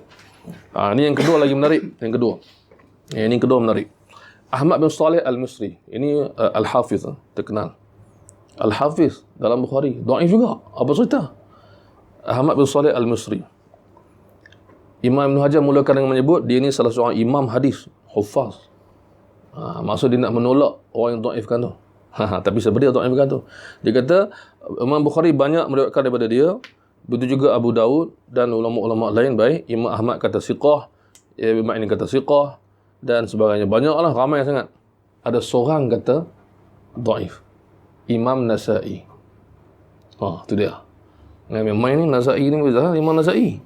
Kan? Ahmad bin Shu'aib An-Nasa'i, imam besar ni. Bukan salah-salah Abu Fatah Azdi kita berjawab kan. Abu Fatah Azdi dhaif. Nasa'i, ini imam. Kalau kita berhenti setakat ni, apa yang kita nak faham? Ramai kata Ahmad bin Saleh ni siqah dan hafiz dan seorang kata dhaif. Kita dah nampak dah tak seimbang. Kita sambung lagi. Apa yang berlaku? Imam An-Nasa'i dia kritik, dia kata tidak siqah. Itu kritikan dia. Laisa bisiqah. Baik. Apa jadi? Dia kata yang berlaku di sini ialah kerana Imam An-Nasa'i mengambil satu riwayat daripada Yahya bin Ma'in yang mengkritik Ahmad bin Saleh. Tadi kita kata Yahya bin Ma'in kata siqah. Ini pula Yahya bin Ma'in kata dhaif. Ini kata kena jaga-jaga. Nak himpunkan seluruh dan fahamkan ni satu benda yang susah. Tak apa, nanti lu.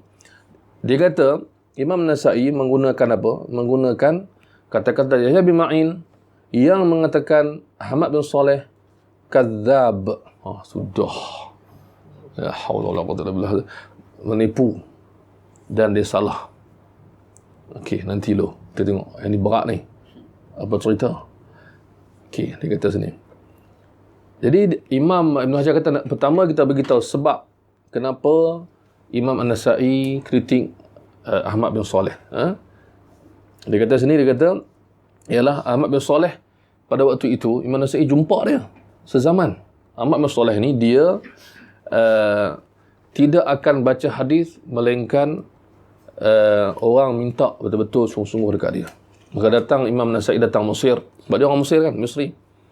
Datang jumpa dia dan datang bersama orang-orang yang dia tak suka. Maksudnya Imam Nasa'i datang secara sengaja atau tak bersama satu grup yang Ahmad bin Saleh tak suka orang ni.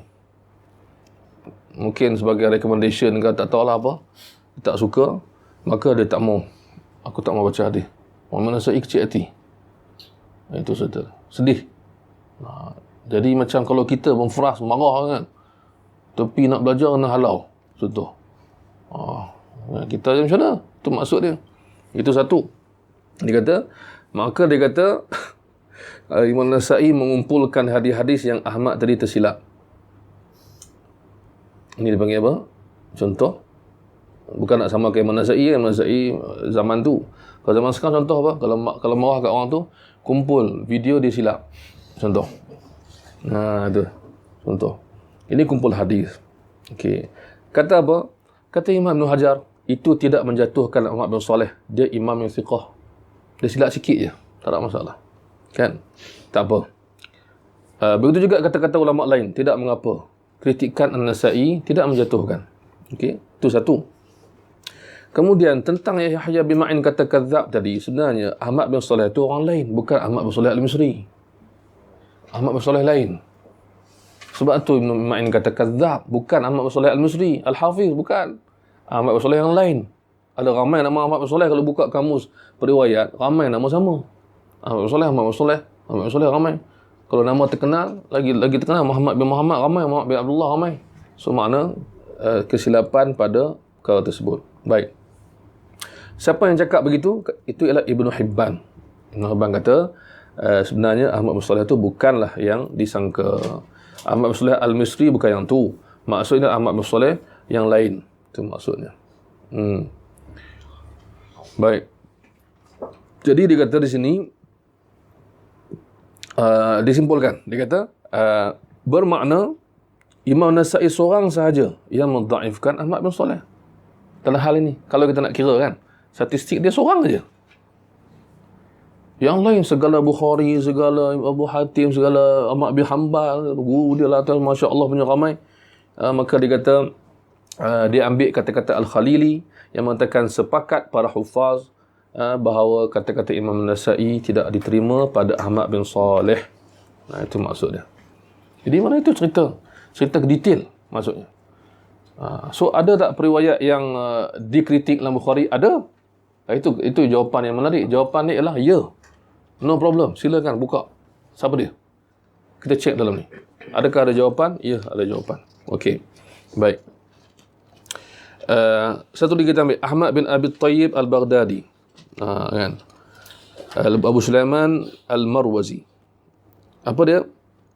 Abu Zur'ah berkata dia ni hafiz hadis. Abu Hatim pula berkata dhaif. So ada khilaf. Okey. Kan? Apa berlaku pada bagaimana Imam Bukhari guna hadis dia? Ini menarik. Ini satu benda yang menarik yang kalau kita baca kitab periwayat hadis, kita akan jumpa ketelitian Imam Bukhari sudut ni. Imam Bukhari apa Ibn Hajar kata? Imam Al-Bukhari meriwayatkan dari hadis daripada orang ni, daripada Ahmad bin Abi Tayyib ni, pada kelebihan Abu Bakar As-Siddiq pada tempat-tempat tentulah. Dan satu lagi tempat ialah pada tempat lain, makna dan satu hadis yang sama pada tempat lain. Maknanya Bukhari gabungkan dengan sanad lain. Maksudnya dikuatkan. Maksudnya kalaupun dia dhaif sikit, tapi dia dikuatkan dengan orang lain. Maknanya Imam Bukhari ni seolah-olah kita kata apa? Dia tahu dah rawi ni dhaif. Kenapa dia ambil juga? Sebab ada penguat, ada penyokong, ada cerita, ada special case, ada yang dia tak dapat beritahu semua. Tapi orang yang faham dia akan faham. Bukhari ni memilih dan mengkaji. Nanti kita ambil contoh Ismail bin Abi Uwais. Ismail bin Abi Uwais contoh yang terbaik. Kalau kita boleh baca sekarang, Ismail bin Abi Uwais. Okey. Ni menarik Ismail bin Abi Uwais ni. Okey, jumpa dah. Ismail bin Abi Uwais. Siapa dia ni? Ismail bin Abi Uwais, nama dia ada dalam Sahih Bukhari, nama dia juga ada dalam Sahih Muslim. So, saya tak langsung, insya-Allah kan. Okey. Baik. Tetapi ada kritikan kepada dia. Ada kritikan pada dia. Kritikan pada hafazan dia dan sebagainya. Maka apa yang berlaku? Imam Bukhari tidak banyak mengambil hadis daripada dia, melainkan digabungkan dengan orang lain. Tetapi satu lagi hal, itu satu, digabungkan. Yang kedua, Imam Al-Bukhari ambil hadis dia yang apa yang diriwayatkan daripada Imam Malik bin Anas. Imam Malik bin Anas. Ismail bin Abi Uwais ni siapa? Dia ni anak saudara Imam Malik. Anak saudara Imam Malik. Okay. Baik. Jadi dia ada kekuatan pertama dari sudut Imam Bukhari pilih hadis dia. Okey. Dan apa yang berlaku? Ismail ni guru Bukhari. Bukhari jumpa dia. Ismail panggil pergi rumah, tunjukkan hadis-hadis dia dan Bukhari pilih yang mana yang paling sahih. Mana Imam Bukhari. Kalau rawi itu dikritik, dia dah tahu dah. Okay, kita bercontoh mudah. Contoh satu andaian. Contoh. Katalah rawi ni ada 20 hadis. Imam Bukhari datang kat dia, pilih yang paling tepat. Dia tak ambil semua 20. Memang kalau kita baca Muqaddimah Fathul Bari, maksudnya kita dah tahu ini memang wujud benda ni. Okey. Asim bin Abi Najud. Qiraat Hafs an Asim. Qiraat kita Imam Qiraat. Imam Asim Al-Kufi. Okey. Asim bin Abi Najud Al-Muqri. Ni qiraat kan. Dia kata dia Asim bin Bahdalah. Abi Najud tu gelaran. Baik. Ada khilaf pada Bahdalah tu siapa. Baik. Ahmad bin Hanbal kata dia orang yang soleh. Aku memilih qiraatnya. Aku suka qiraatnya. Maksudnya qiraat Asim. Tetapi A'mash lebih hafal hadis daripada dia. So sekarang antara cara imam-imam jarah ta'dil kritik periwayat ialah dia bandingkan 3-4 orang siapa yang lebih kuat. Itu maksudnya. Kemudian ulama lain bercakap dalam hadis dia ada kesilapan, ada pencanggahan, tapi dia siqah. Ada yang kata tak sampai siqah. Dia tak hafiz Quran, ada yang kritik dia dan sebagainya. Ada yang kritik hafazan dia. Lebih kepada hafazan. Jadi ini rawi yang dikritik. Ada dua masalah sini. Pertama, dia dalam Bukhari. Yang kedua, dia imam qiraat. Itu lagi masalah. So ada orang kata, macam mana ambil qiraat pada rawi dhaif? Ini tak faham. Ini tak faham. Maksudnya apa? Dia imam dalam qiraat, dhaif dalam hadis. Itu cerita dia. Dalam qiraat dia imam, mutawatir. Semua orang tahu qiraat Asim yang kita baca sekarang ni. Itu kalau dah dhaif, ambil qiraat lain lah. Ambil qiraat Warash. Jenuh habis nafas panjang, 6 rakaat semua. Kalau nak baca lah. Tapi tak juga, sebab apa? Dia baca yang tu je yang tahu. Tak baca qiraat lain, lupa tak tahu baca qiraat kan. Imam Syafi'i kat Mekah, Ibnu Kathir qiraat dia. Qiraat Ibnu Kathir. Masa kat Mekah. Zaman dulu qiraat tersebar ikut negara. Kan? Zaman sekarang semua pakai Hafs Asim. Yang syok tu, Hafs mudha'il dalam hadis. Hafs Asim mudha'il dalam hadis. Maksud ada sikit-sikit Hafs lebih dahsyat kritikan dia daripada Asim. Kan? Sampai ada ulama kata, ini bukanlah semua. Siapa nama Asim, dia memang dhaif dalam hadis. Itu seolah macam tu. Punya ramai rawi Asim yang dhaif. Sampaikan tahap tu. Kan? Tapi tak semua. Siapa yang kumpul? Imam Tabarani ke siapa kumpulkan rawi nama Asim? Dia kumpul. Semua pasal rawi. So, masalah ni, Hafs dhaif, Masya Allah. Ambil daripada rawi yang dhaif, Asim. Qiraat kita. Tak, qiraat tu sahih. Itu maksud dia. Hadis dikritik. Itu maksud. Jadi apa dia kata sini? Imam Bukhari kata, ni best ni. Ibn Hajar kata apa? Okey, kritik ada. Puji pun ada. Kritikan ada sana sini. Dia kata apa? Dalam Sahih Bukhari, hadis Asim bin Abi Najud ni, Asim ni, hanya ada 2 hadis saja. Mana satu lagi benda yang menarik yang kita nak faham ialah kalau rawi itu dhaif, Imam Bukhari tak ambil banyak hadis dia. 1, 2, 1, 2. Kita pernah buat bacaan kitab Taqrib Ibnu Hajar. Dan kita sempat baca yang awal-awal. Saya tak ingat berapa ratus rawi kita baca. Itu tak banyak lah. Tapi bila kita jumpa rawi yang bermasalah, memang dalam Bukhari hanya 1 atau 2 hadis. Dia dah tahu dah. Rawi itu banyak hadis. Tapi yang dalam Sahih Bukhari 1 je. Kenapa? Sebab dia pilih. Itu. Orang ingat macam, dia cerita macam ni lah. Syekh Mangkus cakap senang. Dia kata begini. Katalah saya periwayat yang dhaif.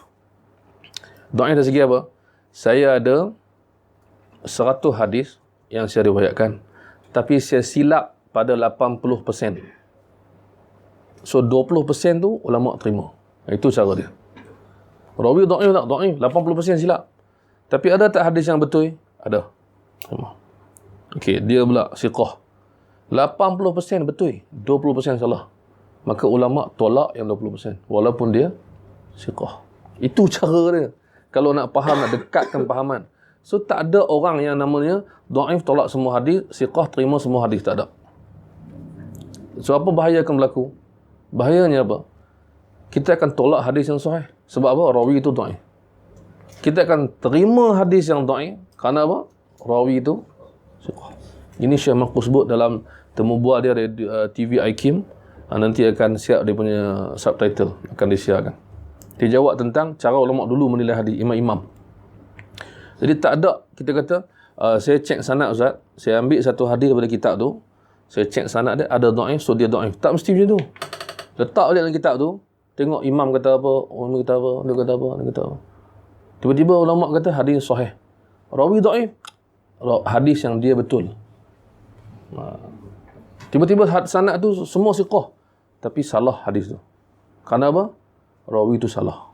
Itu maksud. Macam hadis waladdallin amin, Nabi menguatkan amin, tu sahih. Ada satu riwayat Nabi memperlahankan amin, tu dhaif. Dan ada beberapa contoh lain lagi. At-tahiyyat mula dengan bismillah. Ada rawi riwayat at-tahiyyat tu bismillah dulu. Bismillah tu tambahan daripada rawi, kesilapan rawi pada waktu tu, pada kata-kataan tu. Baik. Tengok ni. Cuba tengok dalam bab ain Asim. Banyak agak lah. Bukanlah semua. Tu dia. Okey. So siapa nama Asim tak mesti dhaif lah. Ya, okey, terima kasih. Dia bila syok lah, tak tengok jam lah kita. Baik. Okey. Kita nak ambil rawi yang kuat kritikan dia, iaitu rawi yang tak salah saya adalah Khawarij. Syiah semua ada lah. Kita tengok. Kalau saya tak salah saya, kita ambil rawi yang Khawarij. Imran bin mana Imran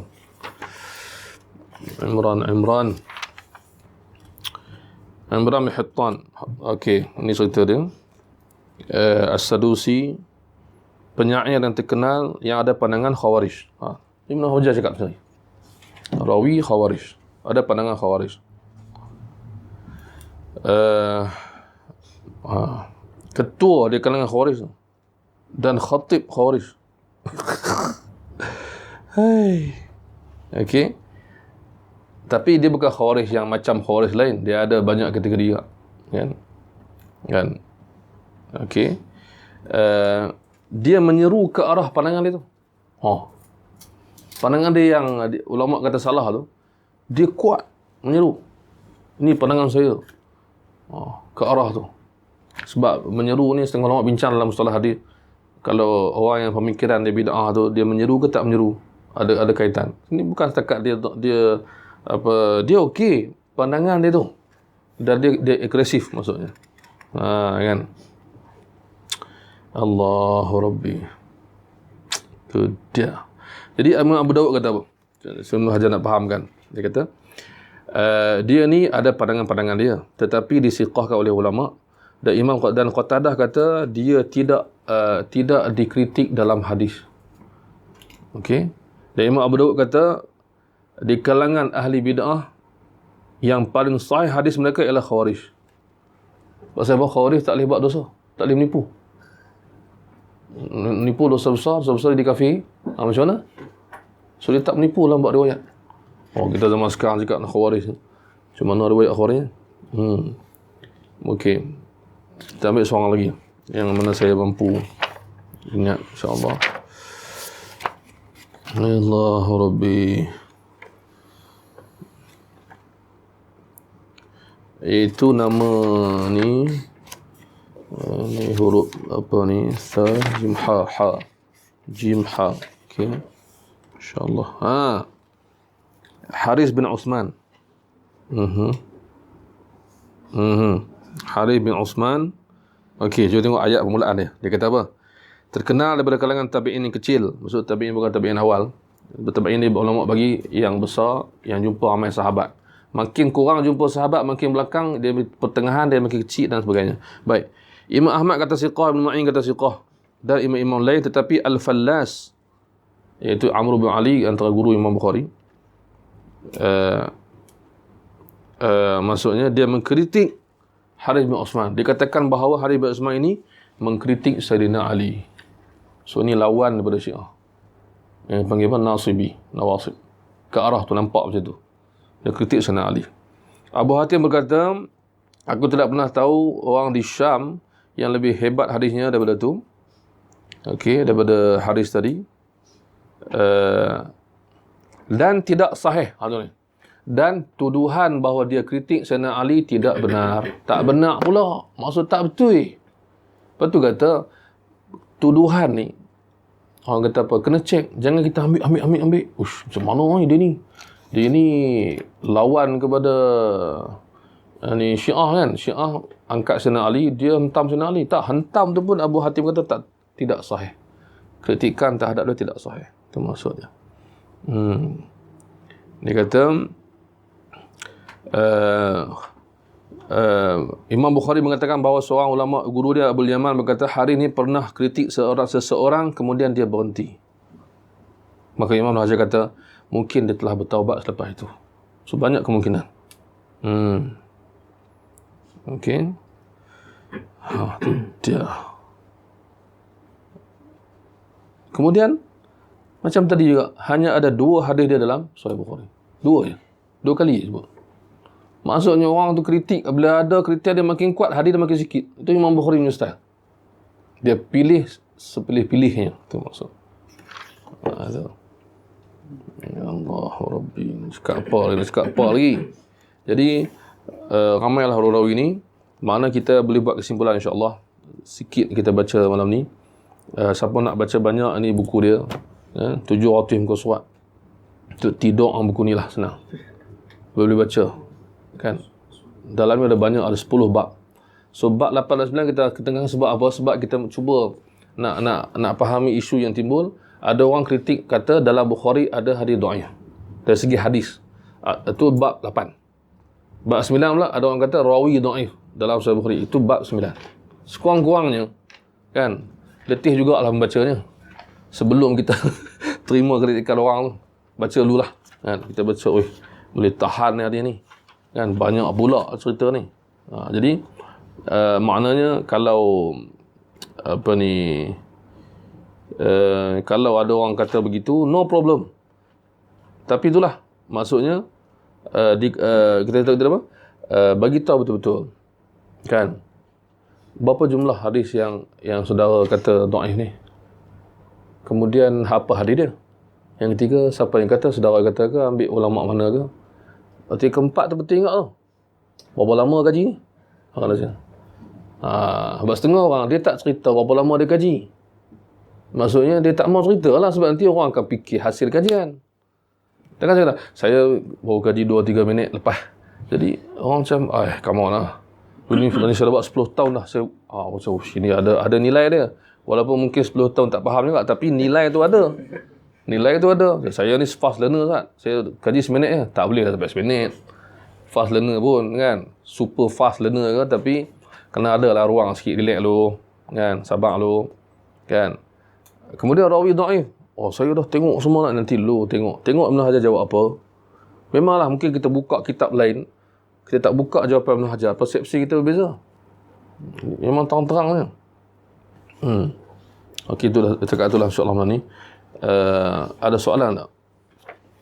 Kalau kita boleh bincang.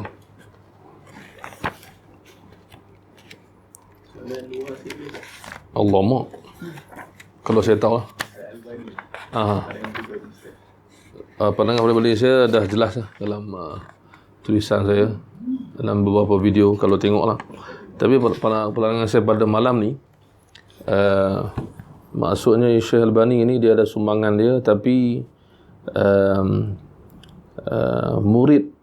murid yang pernah mengaji dengan Syekh Albani, Syekh Hasan Al-Waili dari Yaman. Saya pernah tanya dia sendiri dekat airport. Saya kata, macam mana orang yang terlalu berpegang dengan Syekh Albani? Dia senyum je. Dia kata, kalau tak baca pandangan orang lain akan taksub. Itu ayat dia. Sebab dia kata, sebab kami, dia pernah taksub. Tapi bila kami belajar dengan ramai guru, baru kami tahu Syekh Albani ada silap. Itu murid dia cakap. Itu maklumat yang paling penting. Orang yang memang jumpa Albani dekat Madinah. Dia orang Yaman mengaji kat Madinah. Kemudian, adakah Syekh Albani ini sampai semua benda dia buat salah? Tak juga. Tak juga. Itu dah tak adil lah. Dan adakah dia kritik Bukhari? Ada. Tapi tak sampai 10 yang saya tahu. Yang saya tahu, yang saya pun tak ingat hadis mana, antara dia dia kritik banyak Sahih Muslim. Saya pernah lihat kritikan dia. Dan ada orang jawab lah, ada ulama jawab. Dan ada yang sama macam Imam Daraqutni.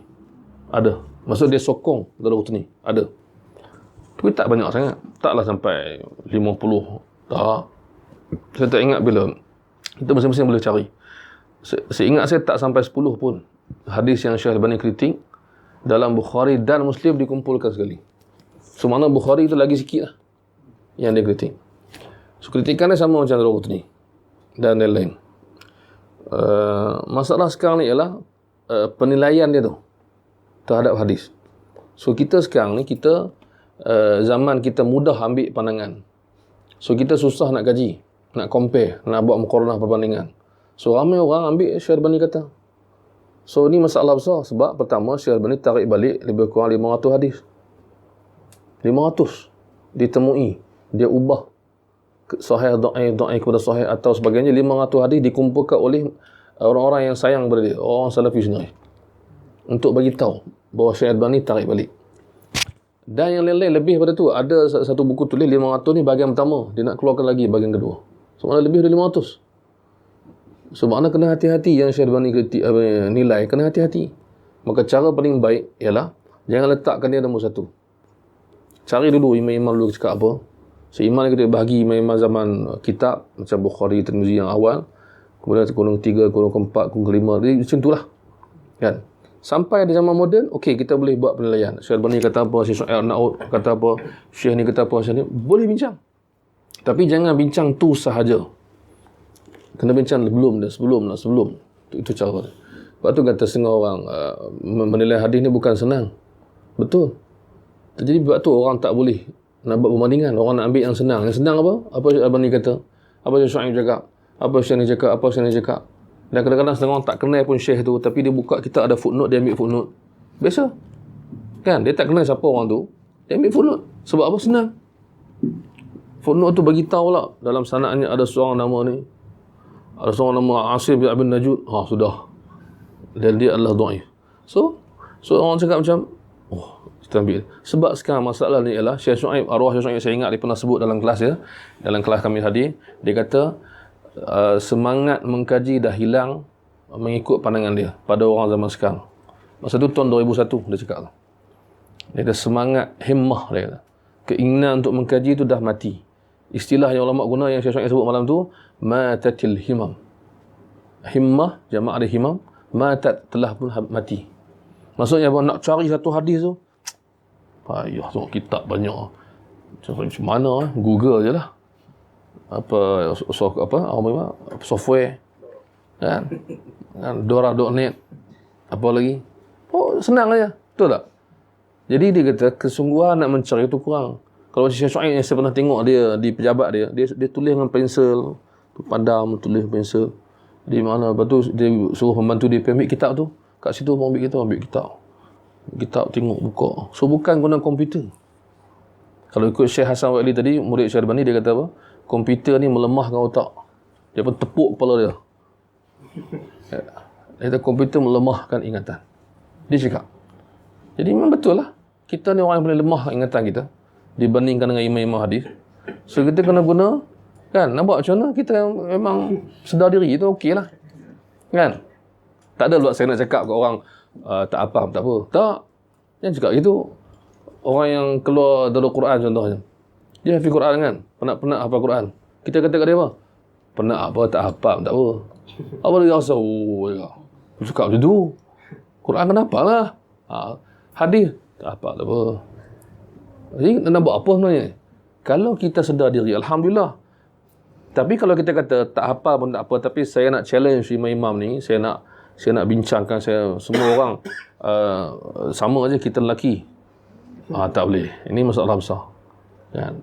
Jadi mana Syekh Albani, kalau saya peribadi, saya tengok dinilai hukum ni, saya tengok. Kan? Syekh Albani cakap sahih. Tengok. Saya tak ada macam letak tepi, tak, saya ambil mana kata sahih. Lepas tu saya tengok apa ulama kata. So kita letak, tapi tak nombor satu lah. Itu je lah. Kalau Ibn Hajar kata sahih, Syekh Albani lain, saya ambil Ibn Hajar. Nampak macam mana sekurang-kurangnya kita tahu Ibn Hajar tu lebih daripada dia. Kan? Tapi kalau contohnya Ibn Hajar kata sahih, Al-Albani kata dhaif, Bukhari pun kata dhaif, hadis Bukhari. Itu maksudnya. Setakat ni insya-Allah lah, setakat ni kita kata semua hadis insya-Allah ada penilaian ulama terdahulu. Ada. Cuma kadang tak jumpa tu je. Mungkin sebab lemah kita cari atau kita tak apa nak faham ataupun cara tersirat. Itu boleh cari. Jadi kita tak perlu cari cepat sangat. Kita cari slow-slow lah. Tak masalah. Saya sikit lah saya cari. Saya nak tahu. Kan? Apa ni, kenapa hadis ni, macam mana keadaan dia sebagainya. Tak ada masalah. Orang nak ambil Al-Albani silakan, no problem, itu hak dia. Kan? Dan kalau dia sama aja macam imam lain, lagi tak ada masalah. Kan? Kita tak allergic dengan siapa-siapa. Ada orang kata apa? Dan Syekh Shu'aib sendiri puji Syekh Al-Albani. Walaupun dia ada salah apa ni, sisi faham. Kemudian dia ada perbezaan penilaian hadis. Ya, jadi mereka pernah kerja sama-sama. So bila Syekh dan Syekh Al-Albani bila nak meninggal, anak dia tanya siapa kami nak rujuk lepas ayah. Maksud dia kata Syekh Al-Albani kata Syekh Shu'aib. Jadi benda ni kita kata terpaksa kita akui. Kalau dia ada kelebihan, yes. Tapi kelebihan setakat mana? Kan? Takkanlah saya macam orang kata apa? Tengok Imam Bukhari ni sama macam imam lain. Tak sama. Kan? Allahuakbar. Itu bila saya ada orang kata saya dululah, dia berkata saya pernah hina Syekh Al-Albani. Dia tanya bukti sampai hari tak beritahu. Yang saya kritik tu ada videonya, ada audionya, ada tulisannya. Ada orang nak ajak jumpa, nak bincang saya pasal kritikan Al-Albani ni. So saya kata dia, saya bagi satu syarat. Dia ada bagi syarat lah, syarat banyak. Ada seorang hamba Allah ni nak debat dengan saya pasal Al-Albani. Dia mesej saya, telefon lah. Lepas tu dia kata saya nak syaratnya begini. Syarat tu dia bagi. Dia ajak saya debat. Dia bagi syarat. Faham tak? Saya bagi satu syarat je, dia bagi lebih. Syarat yang dia bagi apa?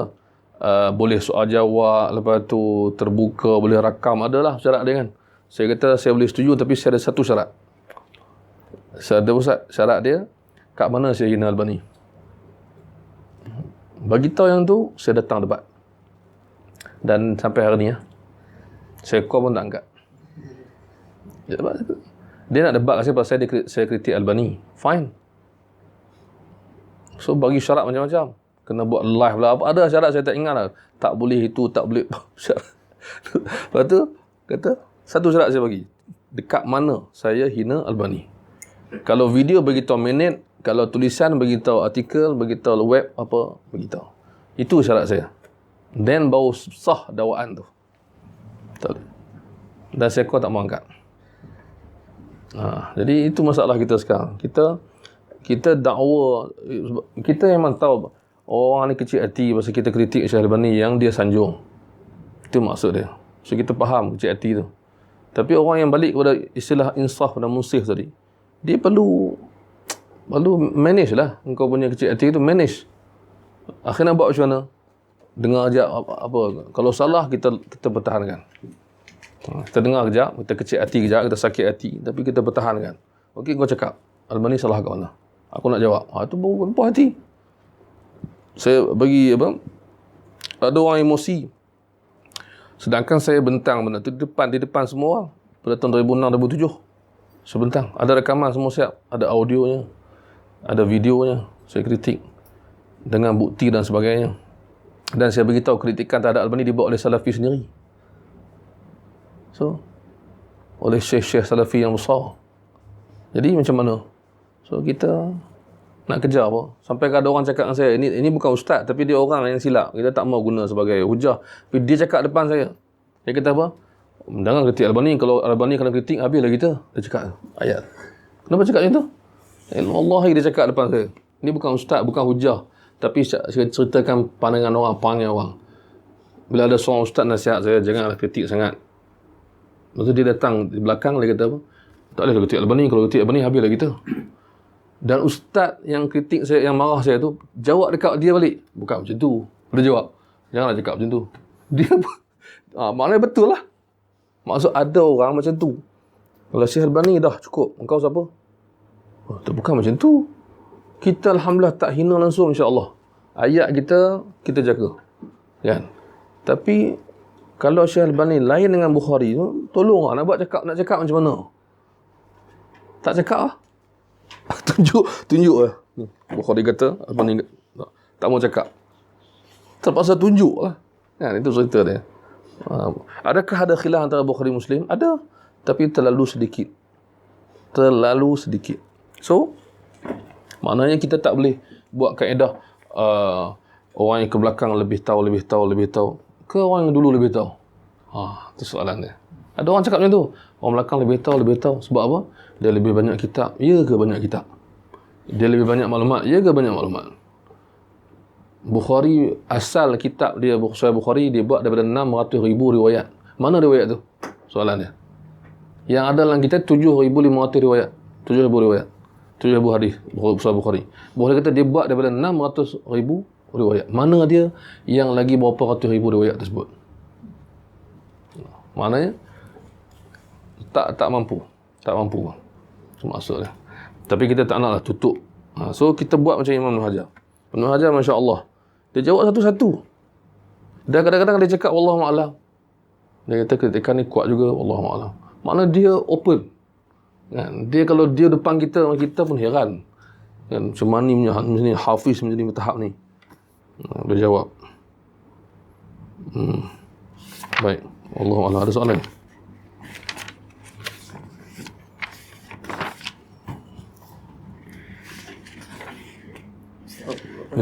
Kalau dalam hadis ada tafsir lain, kalau dalam riwayat sahabat ya, banyak kita kan mengatakan sahabat kata begini begitu. Kita ada tak yang kata ni riwayat ni sahih, riwayat ni sahih? Di kalangan ulama dulu dia sekaligus kan. Dia sekali kan. Maksudnya sebab tu di sisi ulama kalau hadis tu sekali dengan sahabat, sekali dengan apa. Maknanya benda tu berlaku lah. Maksudnya tak pelik lah. Cuma kita kena tengok balik siapa yang kata, macam mana dia kata. So sama macam hadis. Ada riwayat yang tak sahih, yang ulama beritahu tak sahih. Ada. Maknanya kalau siapa buat kitab, maksudnya kaji benda ni, maknanya tak salah. Tapi bagaimana dia kaji tu kita risau. Takut lagi dia cek dhaif sahih kan. Dia macam kita tak tahu kaedah mana dia guna. Lepas tu adakah ulama terima riwayat tu dari segi makna? Itu satu hal juga. Ya, ada ulama terima dari segi makna. Jadi kalau dalam tafsir, para ulama tafsir tak buat macam tu dari segi tafsir. Dia terima. Dia tak buat macam akidah atau fiqh. So dia ada lain juga. Maksudnya kita kena hati-hati sebab kadang-kadang macam tafsir Ibnu Abi Hatim, dia kata dia letakkan yang sahih saja. Kemudian datang ulama lepasnya yang cakap dalam tu ada dhaif. Kan? So makna saya Ibnu Katsir dia beritahu ni dhaif, ni dhaif. Ibnu Katsir dan tafsir dia beritahu. So makna memang ada riwayat sahabat yang sahih, ada riwayat sahabat yang tak sahih, memang ada. Mengikut ulama macam pandangan. Kalau macam tu, kalau buka macam musannaf. Musannaf kan. Banyak-banyak tu.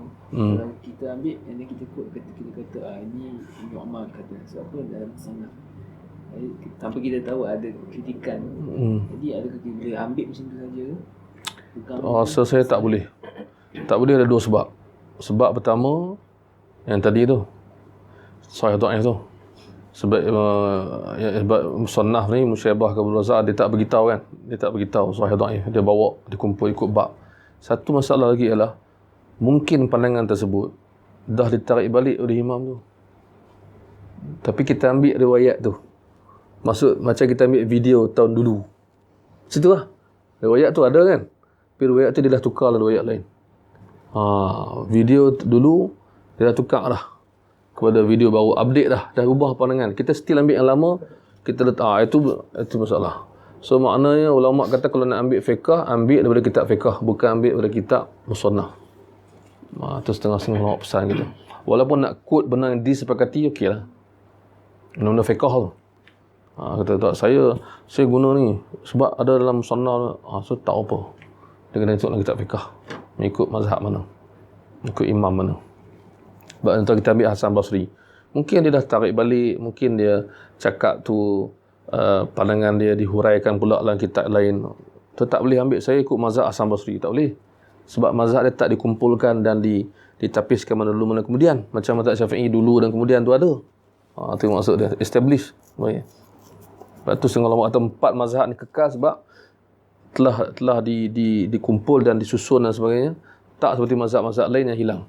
Mazhab Sufyan Thauri, mazhab Laith bin Sa'ad, kan? Yang sesama dengan Imam Malik. Allahu a'lam. Kita ingat, kami ingat